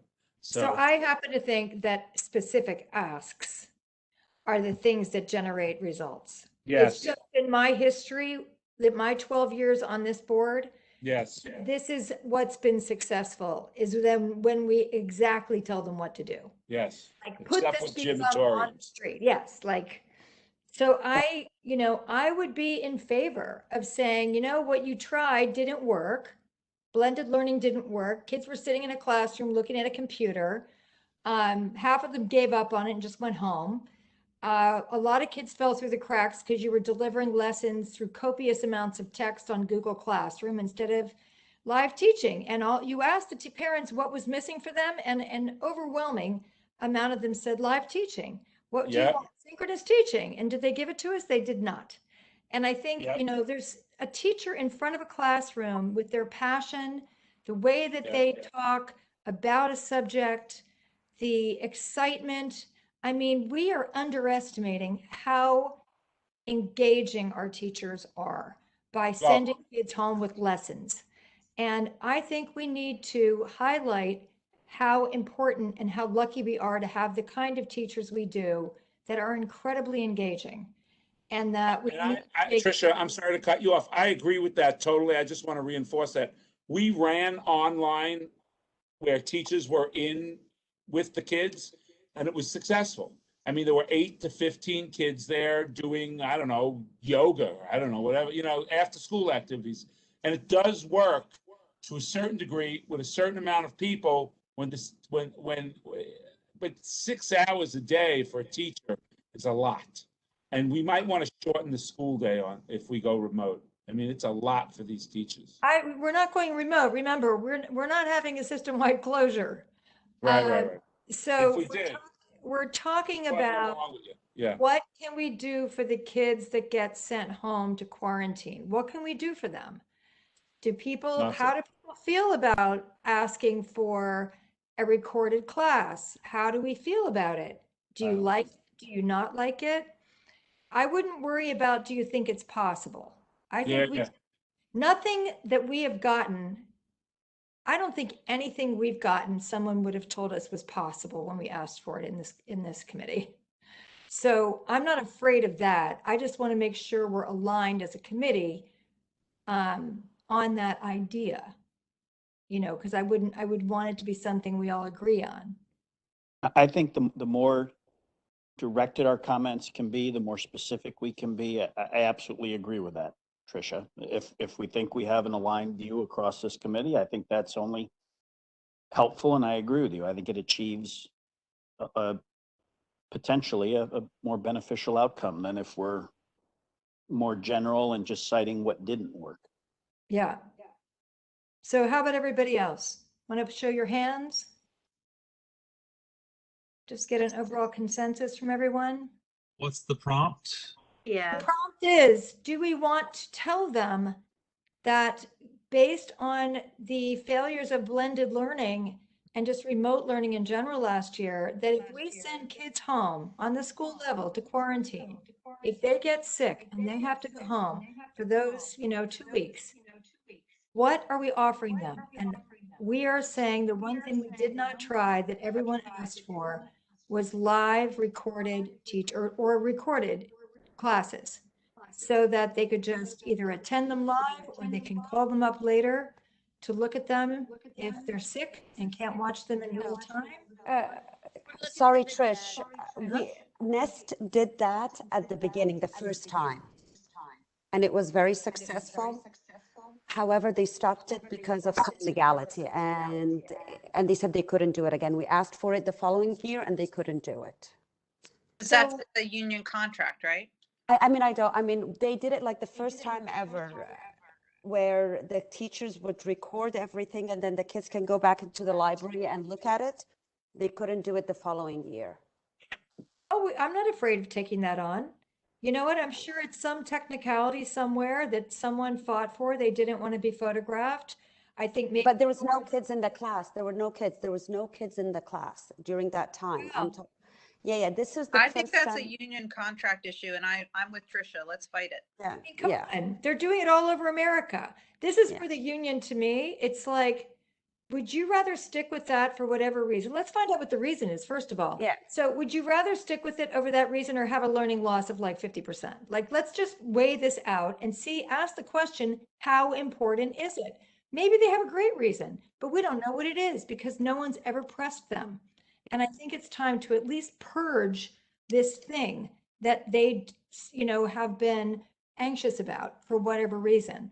Let's find out what it is and take it on. Because we have nothing to lose. And it's gonna have more benefit than not, because kids can go back and watch a lesson that they didn't understand. Yes. As well. Yeah. That's gonna be one of the It follow-on benefits. it was amazing, and we loved it, but then they couldn't, for whatever reason, they couldn't do it again.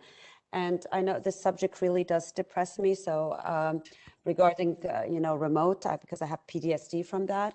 However, I want to just add, recently in a elementary school, actually it was Peg Slip, it's not that they don't even have a plan per school, it's they're leaving it per teacher. So one classroom has to quarantine it's for 10 days, and a parent was just telling me it's like it's left to each teacher now, not even a school-wide policy. Well, I mean, that's why we could create some structure around it. You know what I mean? What does that When mean? you were talking, Tricia, I had an idea for a very clean resolution, which could simply be on the lines of your call for videoed classes in the event of a student being out for a sustained period of time. And again, I'm not sure what's going to happen with the legality of it, but I mean, I'll just say all I can speak is for myself. Like, I wouldn't care if my class was videotaped. I don't think it'd be that interesting for a kid to watch other kids offer ideas, possibly, but they might get something out of it. And I mean, that's what other kids in the room are doing, but you feel like you're there. So it's a little different, but that's a whole other kettle of fish, as they say. But I can imagine a pairing where it would be, that's one thing. And the other thing is, if the school itself, as Judith was pointing out, was it 79, Judith, it's already closed? Yeah. When that happens, going to something like the Millennium model, which was live instruction, and addressing Bob's concern, 30-minute periods, not 50. And we did as best we could. Like, I felt like I was relatively successful doing that. And the afternoons were spent doing enrichment and outreach to students and helping them. And it was doable for all. It wasn't great. It certainly wasn't what I went into teaching to do, but it was better than many, many schools. And we didn't come up with that in a vacuum. I think Elro did that, and we found that out early in the year, and we grabbed it as a model and fine-tuned it for us and got approval for that. A year ago from right now, we're seeking approval to use this model that we used. And I talked to a bunch of colleagues in other places, and their models just seemed crazy. Like, you saw one group one day, but not the next day, and so on. So it's simplicity, whatever. So there's a two-pronged approach. If a kid's out, there's tapings of classrooms and support material sent. If the school has a closure, heaven forbid, then there's some model called for of live instruction per day.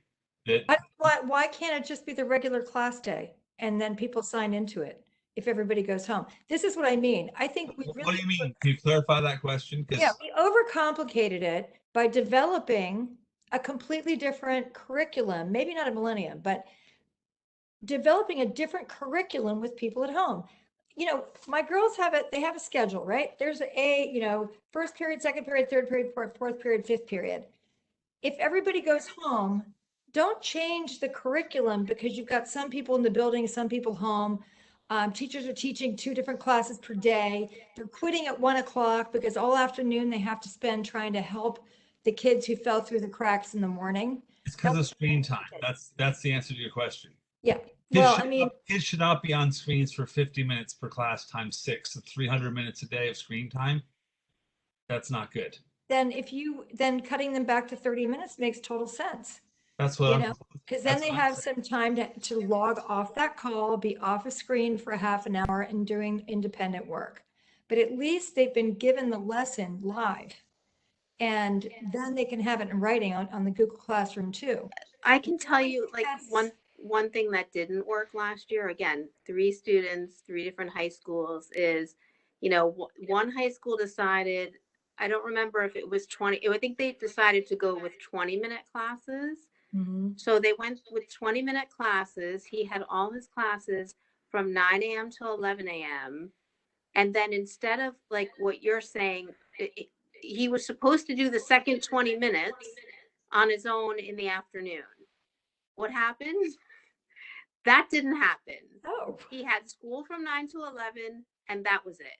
exactly. I mean, so I hear you on the screen time, but, you know, to me, we need to have a regular school day. Like, and this is why, part of why I didn't even want to go here, because these kids need a regular school day, and there's really no way to provide it without having in-person school. And Jeff makes great points. Like, your teacher's just not talking for 50 minutes. But that being said, I think they should have a normal school day if they're going to be home, period.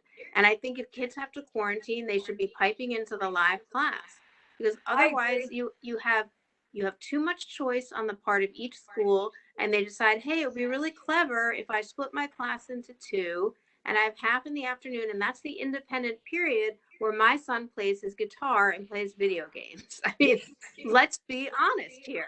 Let's be honest, it didn't work. And I think that if you keep the regular schedule, Judith, and you have a class at, 8, 9:30, 10, 11, 1, 3, and make them half as long so that they have the half a period to do the independent work, but they've got to show up a half hour later for the next class. I think that's the accountability that I'm hearing from so many parents was not available last year. We were the same way. Off school, 12:30, done for the day. They're off in Battery Park City. Hey, Tricia, I hate to interrupt, but Uh-huh. I have to jump. Do you have a quorum here that you could take the resolution? I don't need to. I have a Two, date with my granddaughter. Dewey, Jen, can you Zoom. count? Do quick count. 1, 2, 3, 4, 5, 6, 7. We do. We have quorum. All right, Bob, you're good. Okay, thank you. Good seeing everybody like this. Okay. Bye. Bye-bye. So I think we're almost there. So I think what we can do is we can state some of the facts, some of the failures. We can go over what happened. And then if you guys are amenable to it, we can keep it as simple as possible by saying that if children are sent home to quarantine, that school goes on exactly as is. And they log on to those classes that are filmed live for them. They can go back and see them at the end of the day if they're not well. The teacher can flick it off if they're having internal, like quiet study time or not. And then, if we're concerned about too much screen time and the whole class goes home, then they can shorten the periods, but not condense them to a half day. Have them all day long, and instead of an hour class, you're in class 30 minutes, and the teacher should be deciding. I Are think you it's saying the class is live streamed? I'm saying that you have a camera in the back of your class that is photographing you teach your English class, and that kid that's at home, those 10 kids or however many quarantined at home, can log on to your class. And if they're too sick to do it in that moment, they can do it later today. It'll be available to them recorded. So are you saying it's live streamed? Is what I'm getting at. Well, yeah, they Zoom. Like they can. I think that's where you're going to run into difficulties. Like there's all kinds of legal issues around you filming. About them. I'm going to take them on. I think it's the not right gonna thing win. to do unless someone here. I'm not going to vote for it. You're not going to win because I'm not I think responsible for. I'm not. You need to recorded hear. is, You really is need to hear this. I'm not responsible to review a video feed from my class, either taped or in live time, for public consumption. And as soon as it's on the internet, a kid could screen share everything happening in my class with all of their friends. It's not going to happen with money and kids. They're going to behave well. So many schools in the city would have so many issues around behavior, and that teacher's not sending a live feed out of their classroom to then have post articles about bedlam in Carroll Gardens. It's not going to happen. There's no way How it's is going to that happen, different and than, it shouldn't how is happen. it different than synchronous learning? I'm just Because confused. synchronous learning is, I mean, it's already dodgy in that way, and that's why a lot of I mean, you're right. You're right. I mean, I hadn't thought of that during any of my synchronous I think learning. 'Cause I synchronous just- learning is recorded, right? And you have to have a password to get in. So Yes. that nobody else can get in. But Helena, kids, it is Phone true. and Kids record do it. tape it. It's true. I mean, Yeah. yeah. I mean, it's true. I don't know how that even happened, but how we got away with that, which is good. But I'm just saying, that I just had this realization, like you're being observed by the world at that point. And if it's a live feed and you're sending out tapes of your class for people to share around, like it's got so many issues. So, I mean, you can dream, it's not going to happen. I really think we should all give this more thought and come back next time and talk about it. I agree. If we Yeah. don't have enough people behind it, I'm 100% in favor of it, and I'll tell you why. Because everyone in my family was doing it all of last year to great results. So I have a very passionate and specific point of view. I have family in California. We had friends in Ohio, Pennsylvania. We had people all over that were getting up. They had to be dressed for school in front of their camera at 9 o'clock, and they had 30-minute classes. They went to school from 9 to 3:30, and it was an incredible success. They had like the year of their lives. And so when I look at that, I wonder why we cannot provide that here. To me, you know, as Wendy said, it's like there are so many rules, as far as I'm concerned, that we have going here that have really stepped on all of our feet. And I don't think, you know, yes, obviously you can iPhone photo, that kid could be photographing the class while in school tomorrow, you know, and putting it on the internet. We live in a society where those things are all possible. But to me, if we had, you know, kids that weren't learning and the learning loss was so significant that we're concerned about matriculating them, then I think it's time that it calls for extreme and more importantly, successful measures. But I think there are sorry. It's okay. I'm done. I think there are two kind of different issues going on. And I think what was successful, how you're describing, you know, the synchronous learning when everybody is at home and the teacher as well is at home and is teaching to a fully remote class, I think is, you know, a great idea to the extent that an entire classroom is quarantined or a school is quarantined and has to be shut down. But the other side of it, where one or two kids are quarantined and the rest of the class is in the classroom, I think is where it gets a lot trickier, because now you're seeing other kids within the classroom potentially misbehaving or doing things differently, which I don't think is as much of an issue when everybody is at their screens.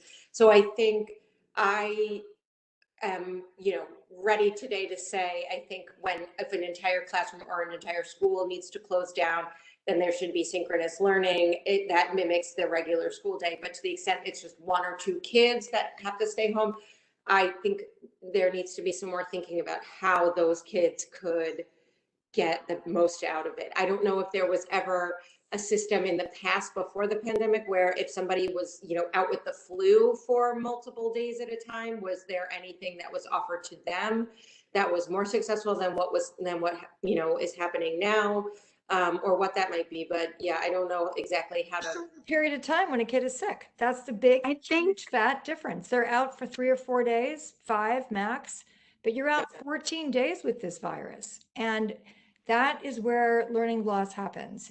That kid can really fall behind. Yeah. And, again, we are a committee. If everybody feels as though we should table this, the majority feels as though we should table it and think some more, then that's what we do. Trista, if I'd it's like- helpful, I think the devil's in the details. If it's helpful, I can write something for the next time.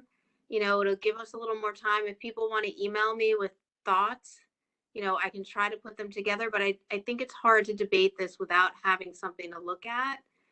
And I think Helena makes some really good points Yeah, that we should be considering. I think in this issue, I will just say that knowing as many kids as I did that really, maybe it's just high school kids, many of them said, what's the point of school? This seems like bullshit. It seems like adult bullshit. Yeah. Lots of adult shit. I got that one a lot, not just from my kid, but from a lot of other kids coast to coast. My best friend's child's in the same boat. And a lot of these things are adult problems. The adults don't want to be recorded, or adults don't want to engage, or the adults are too this or that. And the kids are just thinking it's not important. And they got that at the end of the year. You could just do pass fail. And, in California, they did something even crazier that my friend had a child who was failing, very straight A student that became an F student because he didn't do anything for a year. They gave him the option to take a test to see if he had the content material done. So of course he's really bright. He passed everything with flying colors and he got a great grade. He's like, see, I didn't have to show up and I still got a great grade. Like, what's the point? Yeah, exactly. And I think that that's where I go to. That's the whole point of this, is that kids now think public school is bullshit. And they'd rather go learn something on YouTube where it's much more interesting and relevant to them. And I can't argue with my kid. I'm like, you're right. It's more interesting to learn about something really smart on YouTube. They do a better job teaching whatever weird thing you want to learn about than what you're learning about right now on this Zoom call that was really boring. So, I think we really have to talk about keeping our kids engaged. And the one or two kids that get COVID, if they get long COVID, they should matter. Just to Trisha's point, like the families that left the city, they should matter. We should be talking about public schools for everyone. Yeah. And I really would advocate for doing everything we can to your point, highlight our amazing teachers and let them shine. So that's what I'm getting in at. Okay. Because they're Thanks. yeah. So anyway, I also want to clarify, when I talk about filming the class, my niece is on camera. Her camera is at the end of her desk. It doesn't show the children. It just shows her. It's like she's recording herself while she's teaching this class. I've seen it. It's amazing. So, in terms of seeing all the other children, I would just want to quantify what I'm saying and clarify it. But again, if you guys feel as though that's still controversial, you want to think about it or you want to throw it out, we can do that. We can shelf it till next month. I feel the same concerns Andrew does. I have to be honest. It could be too late. But, like I said, we're a committee and we've pretty much fleshed out the crux of this. We've talked about what didn't work. We've talked about the idea of, a Zoom that kids can go into live, which wasn't done before. We've talked about the fact that we could come up against some legal issues. We've talked about the fact that we've done that before. So at this point, unless anybody has anything new to add. I just need just one quick clarification. Are we talking about if a white system or a classroom completely being shut off, or 2 or 3 kids are home? Because to me, those are two different things. There's 2 things that will happen, and they could be handled similarly. We have no system-wide closures, that we know. So we're either going to have kids quarantined, or we're going to have a school that says we've reached a critical mass of sick kids, they're going home. We're closing for a month. So And can at we that find point- out historically, what did the schools and the DOE have done if a child has, an operation. They were out from school, 2 weeks or 10 days consecutive. Historically, what was the process then for that child? They only got things delivered through text. They got things sent to them in documents, for sure. Okay. 100%. Just not the whole school. It was one child, and oftentimes they have the ability to go in and meet with that teacher because there's only one of them, and have a lot of extra time with that teacher to, work through those lessons one-on-one with them. We would not have that opportunity with the classroom of children home, which was the problem this year. I don't know about whether you guys experienced this, but the teachers wrote us, I have hours 3 times a week. And then my daughter would log into the hours and there would be 47 kids in line for the hours with that poor teacher had like an hour and a half of time with the kids, and there's 47 kids. So we just need to think about these things. And maybe it's that if we think we want to wait until October, if the group would rather do that, then we can do that. Andrew, how do you feel about all this since you brought it to us? I think it's an incredibly complex and complicated issue. I wouldn't be surprised if we came back in October and had a version of this very same conversation. And I think, and maybe this waters it down to the extent that it's not effective, but I think, again, there's a headline here that to the extent COVID impacts the learning environment, however you want to define it, 5 kids out, half the class out, an entire class out, to the extent it's impacting kids' ability to be present in school and learning, there needs to be an alternative model of educating the kids that does not follow the pattern or the methodology that was used during the first COVID crisis. And specifically what we mean, there has to be some method of either personal interaction or the ability to observe a classroom in a recorded manner. I mean, I think that's a pretty direct, it may not be as specific enough, but it's making a statement. We can't repeat what we went through the last time. Right. And here's how we think it needs to be different. The detail, they're going to have to figure that out somehow. I don't know that we need to solve for the detail. Maybe we can offer suggestions, but we're simply asking the extent COVID impacts our children's education going forward, there needs to be a model that is different from what was tried previously. And our suggestion is A, B, and C. Yeah, I agree 100%. So how about everybody else? Agreed. Wendy, Judith, what do you guys think? I mean, I think Andrew's okay to keep it broad like that. I agree. I don't know what we're voting on, so I'm not going to vote for this. We don't have anything specific that we're saying at the moment. And I'm not comfortable voting for someone that I don't know what we're saying. What we're saying is that what they did previously through remote and blended learning was not working for a majority of our students. The learning loss was shown to be significant. The mental health aspects were as well. And if we find ourselves either having students quarantine or a whole school that has to close for a certain period of time, that we not go back to what was offered at that time and instead provide a method of learning that will have more engagement through live instruction and leave it up to them to figure out how to do that, is what Andrew, I think, is saying.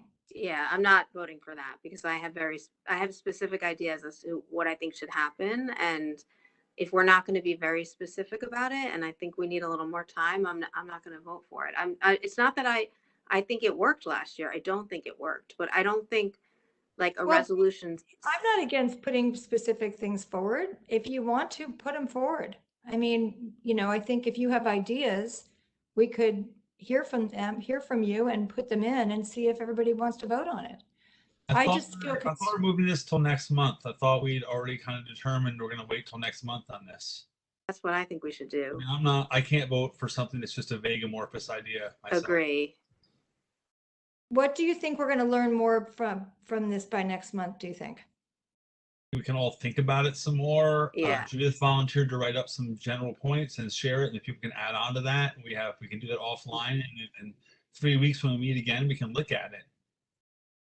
It's something we need to think through, honestly. We can wait. Yeah. I think we might be faced with closures before then, but it's certainly, if we feel as though we'll benefit from that time, then I think that's fine. But yeah, and perhaps maybe some of those closures might give us ideas as to what they might do if there is a closure, and maybe that will be different and it would be a good idea of something to do. Maybe we could do some research on what maybe some of the private schools or any of the other schools did that was better than what the DOE did last year, and use that as an example to guide. So just doing some of that research as well might be useful.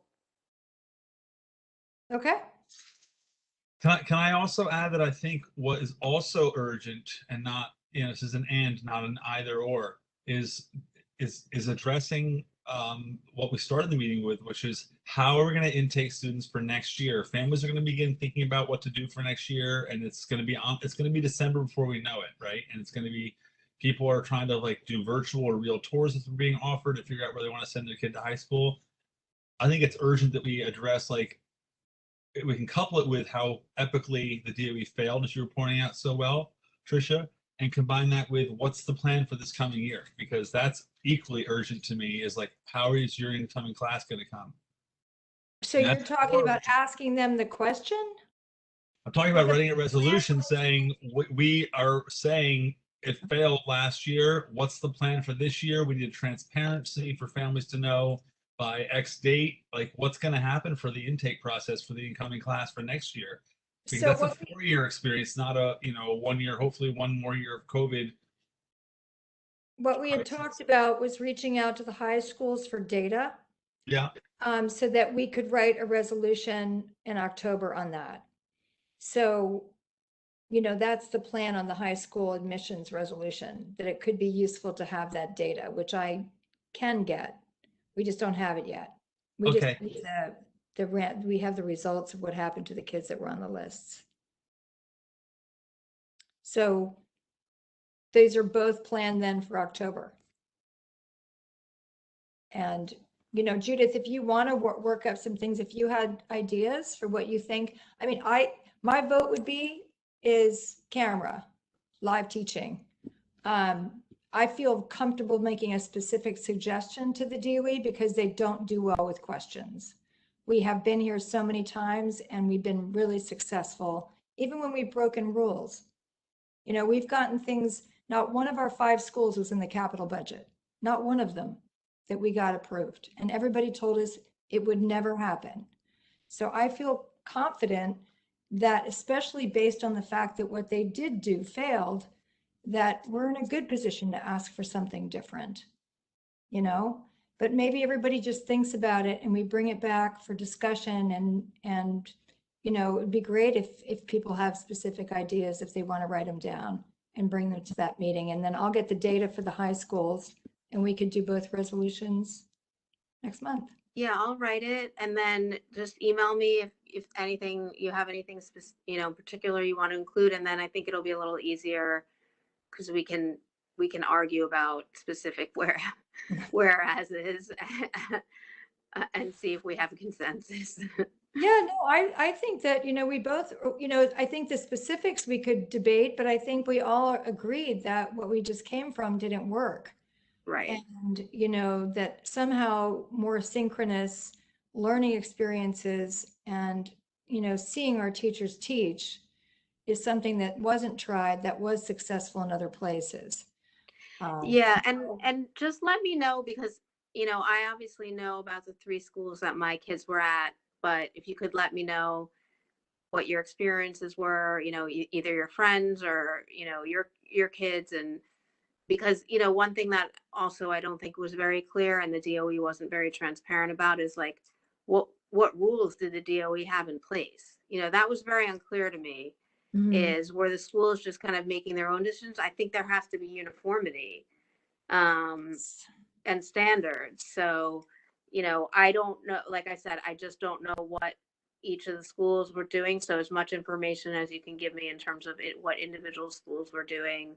I would think be that's a helpful. really good point because the schools were given total carte blanche as to how they got there for some important and good Yeah, reasons, and that's not okay. Well, I mean, the thing is, they couldn't achieve a standard in some places because of their structure.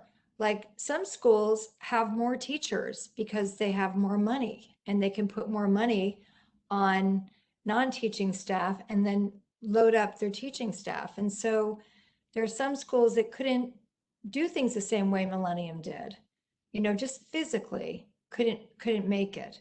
And so they are going to have some flexibility with how, and this is why I think the on camera is so good, because it takes away those discrepancies of I agree. scheduling. You know what I mean? I agree. So, I think it should be a regular school day. I do too. I mean, why shouldn't it be? It's our kids are entitled to have school. But I do think it would help inform if we all gathered our individual experiences. And on this board, we have a super diverse group of schools.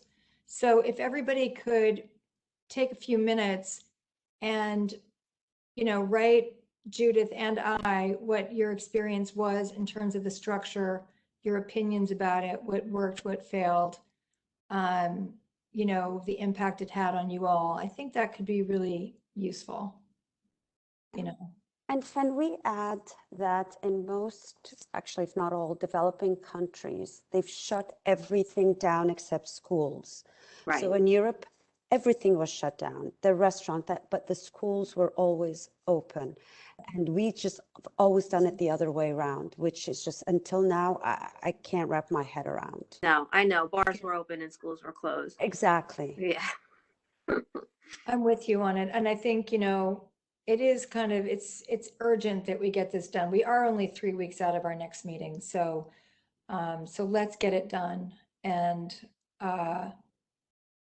we'll get the work done between now and then to make it even better.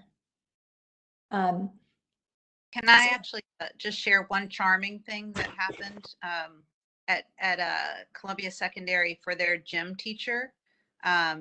They required the students to help around the house.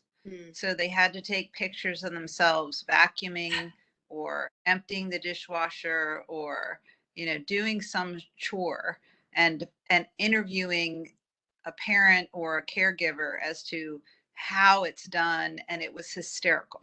So I thought that was completely charming. So it's one of those, if you have to have gym remotely, getting your kids to do a chore, it was one of the one small positives of being at home. Actually, Mm-hmm. there are some things worth, that you can do across the board. Can I, just one more quick thing, and I don't want to keep going, but about it. But what Sarah just mentioned about other countries, keeping the schools open and closing everything down. Are we sort of circling around the concept of maybe we should be writing a resolution that says under no circumstances should the entire school be closed, or that it should be, the threshold should be so high as to it really needs to be, so widespread and not just kind of at the decision of the DOE based on their findings when there's been some transmission or more than 4 cases or something. So maybe that's the focus. That's a really interesting thing that you're bringing up, because they did make adjustments as the year went on. We had this thing at Beacon called the Situation Room, and we would get they all have that emails from the administration. And I noticed by the end of the year, the threshold had gone up. And I think that threshold could be visited and added as data in Well, this. it's very subjective right now. The threshold, I think, is four, after 4 cases, that they will come in and assess and then decide if they want to shut it. So it's very hard to know and plan for it. So maybe there needs to be more transparency around that, or maybe we need to say, really it should never happen unless in the most, widespread trend or something along those lines. Right. I mean, I agree with that, but someone correct me if I'm wrong. Didn't the DOE basically just follow, or the city just follow CDC guidance? You know, I they didn't, did, I Andrew. didn't think they were making started. you. They I'm sorry. started by following him, and then they went off on their own tangent. Do you remember what Michael Mulgrew said, that people were asking him why he didn't respond when they went from 6 to 3 feet? And he said, we have our own doctors that advise us specifically as the New York City Teachers Union. So at a certain point, they broke from them.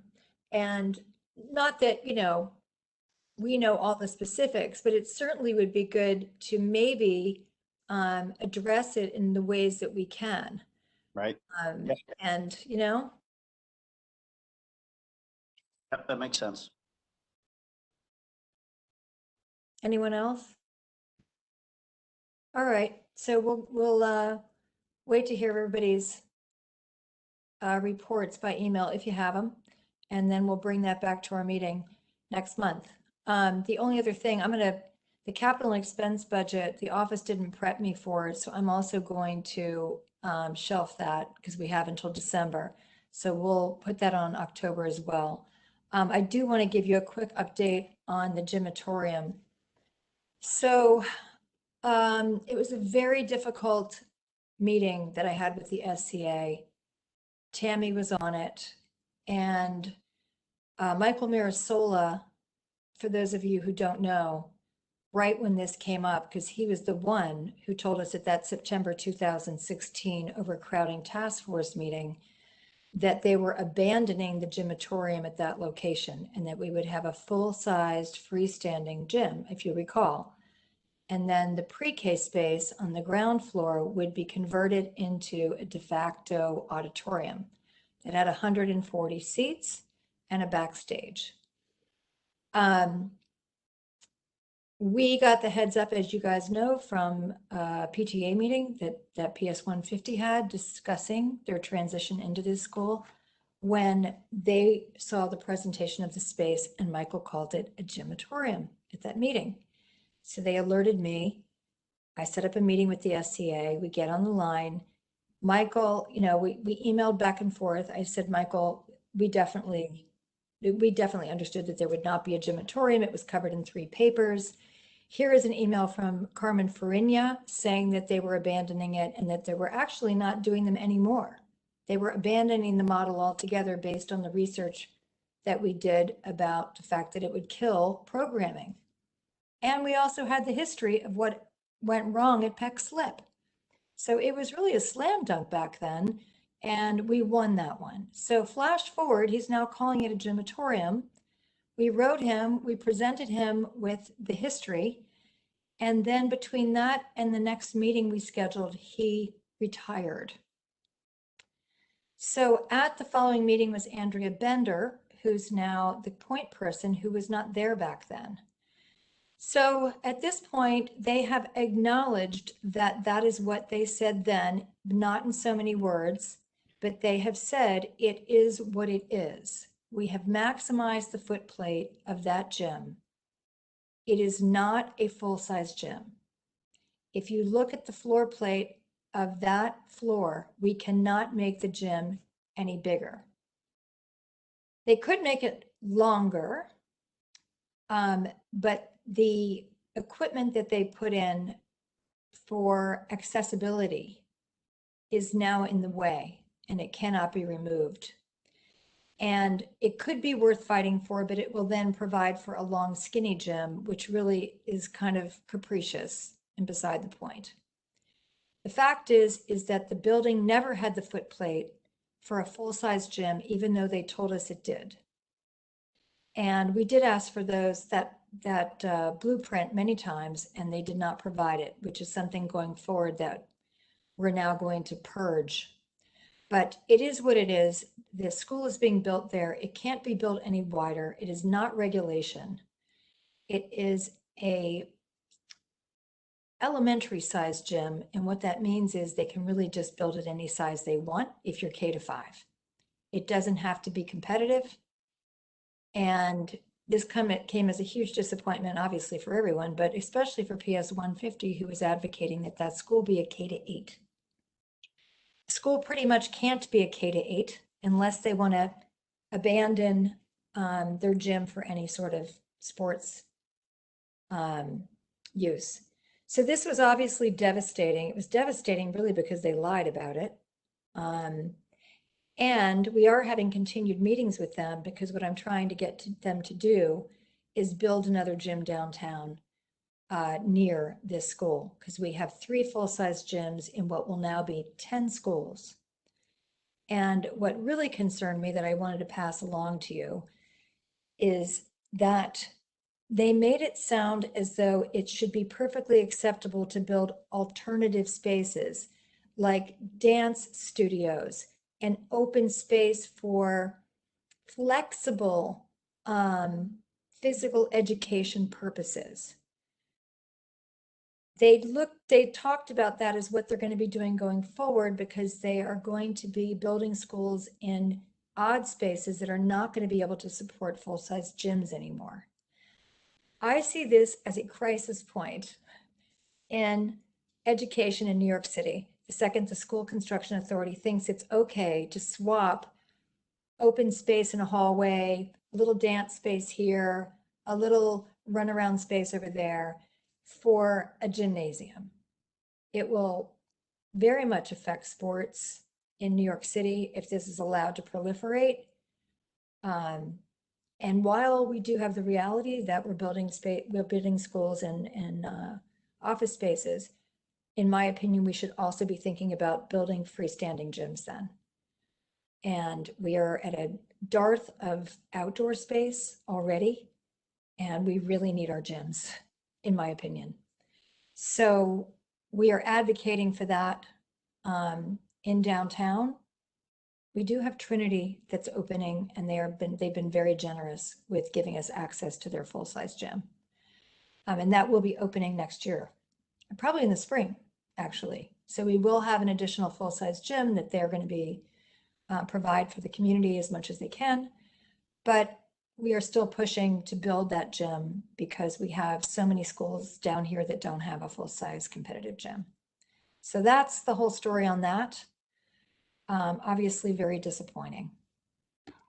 But we are going to hold their feet to the fire to find this space.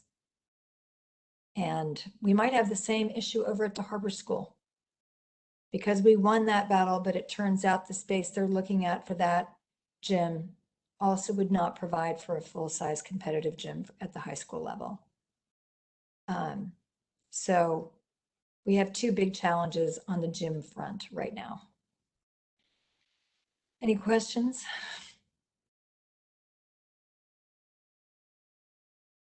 Have there been any thoughts or talks with, you know, how when they were doing new development, they would need to build a school like they did with Spruce and the Frank Gehry?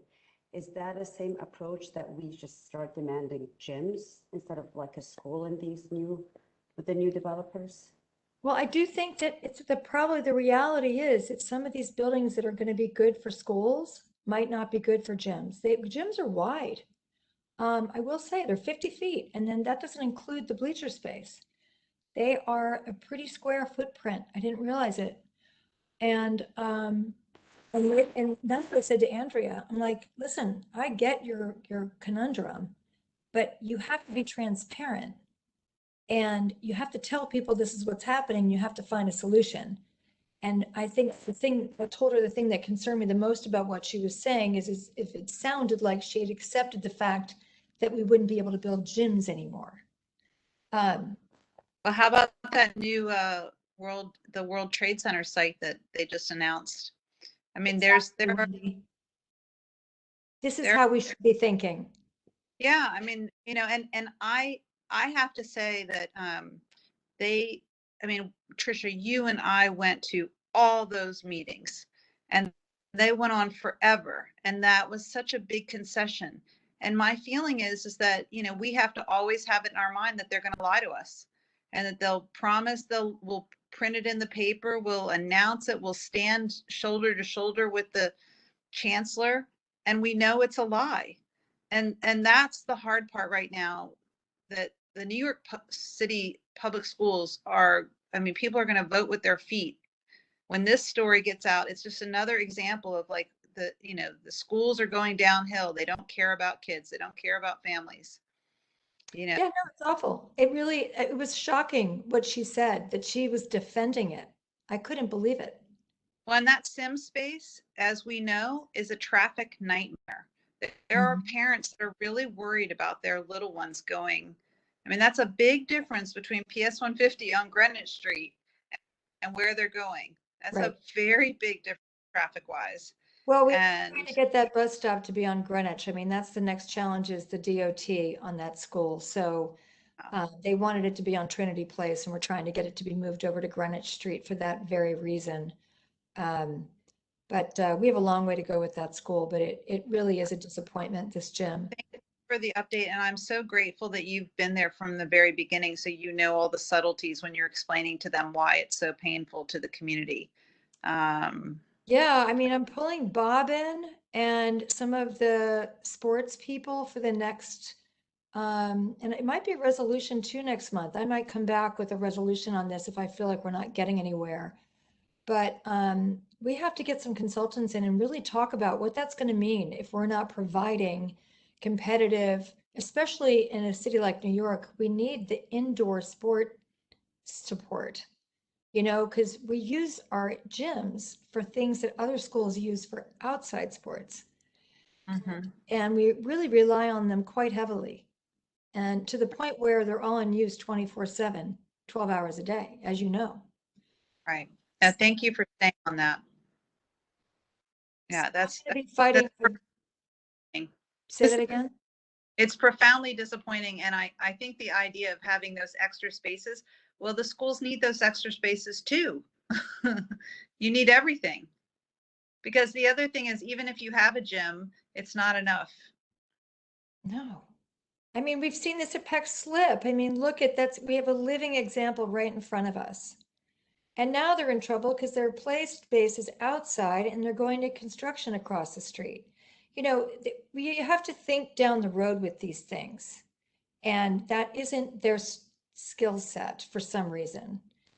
And oh, by the way, that play space, you know, that's another discussion. That's a bigger discussion. But I think with the mercury and everything else that's in that site, there's no way that kids are going to be playing outside. No way. So we really need Anyway. to be thinking about community-based gyms then. You know, we have to, if we're going to need to be flexible with school spaces, then we need to get out there and fight for what makes a school whole. If it can't be on site, it can be down the street. And I think it's a godsend that we do have the Trinity Gym for the short term. I mean, that's going to fill up because Millennium needs to use it, LMC. You know, it's already booked and it hasn't even opened. So, you know, I think we have to fight for another freestanding gym in Lower Manhattan. And to your point, we do have a lot of new construction going up that we can advocate, spaces we could advocate for it, but we've got to change the thinking first. So, so we'll be working on that between now and the next meeting as well. And like I said, we might come back with a resolution. Trisha and Wendy, this is Rose. I just want to thank you guys so much for pushing on this so hard. It's your support on that has been absolutely amazing. And the fact that you bring so much history and detail into it is awesome. I just wanted to say I'm actually on the 5 World Trade Center Community Advisory Council or Committee. And so I agree, because as soon as you're talking about looking at other spaces, I can't remember off the top of my head what their allocation was for community facility space. I will be honest and say it was meager. But I do think that that is a ask that is worthy of being asked. And so I will absolutely bring that up at the next meeting. And Rose, if that Yep. seems like something that isn't even a hint of possible, we should and could start a postcard campaign, every PTA downtown. Like, the thing is that people have to know what they're fighting for. So as soon as like the little glimmer of who's the right button to push, we can push hard. Well, I mean, the press has all come to our assistance because they covered it the first time and they're horrified. So I think that we can count on them again. I'm just waiting to see what the SCA does with the results of our call.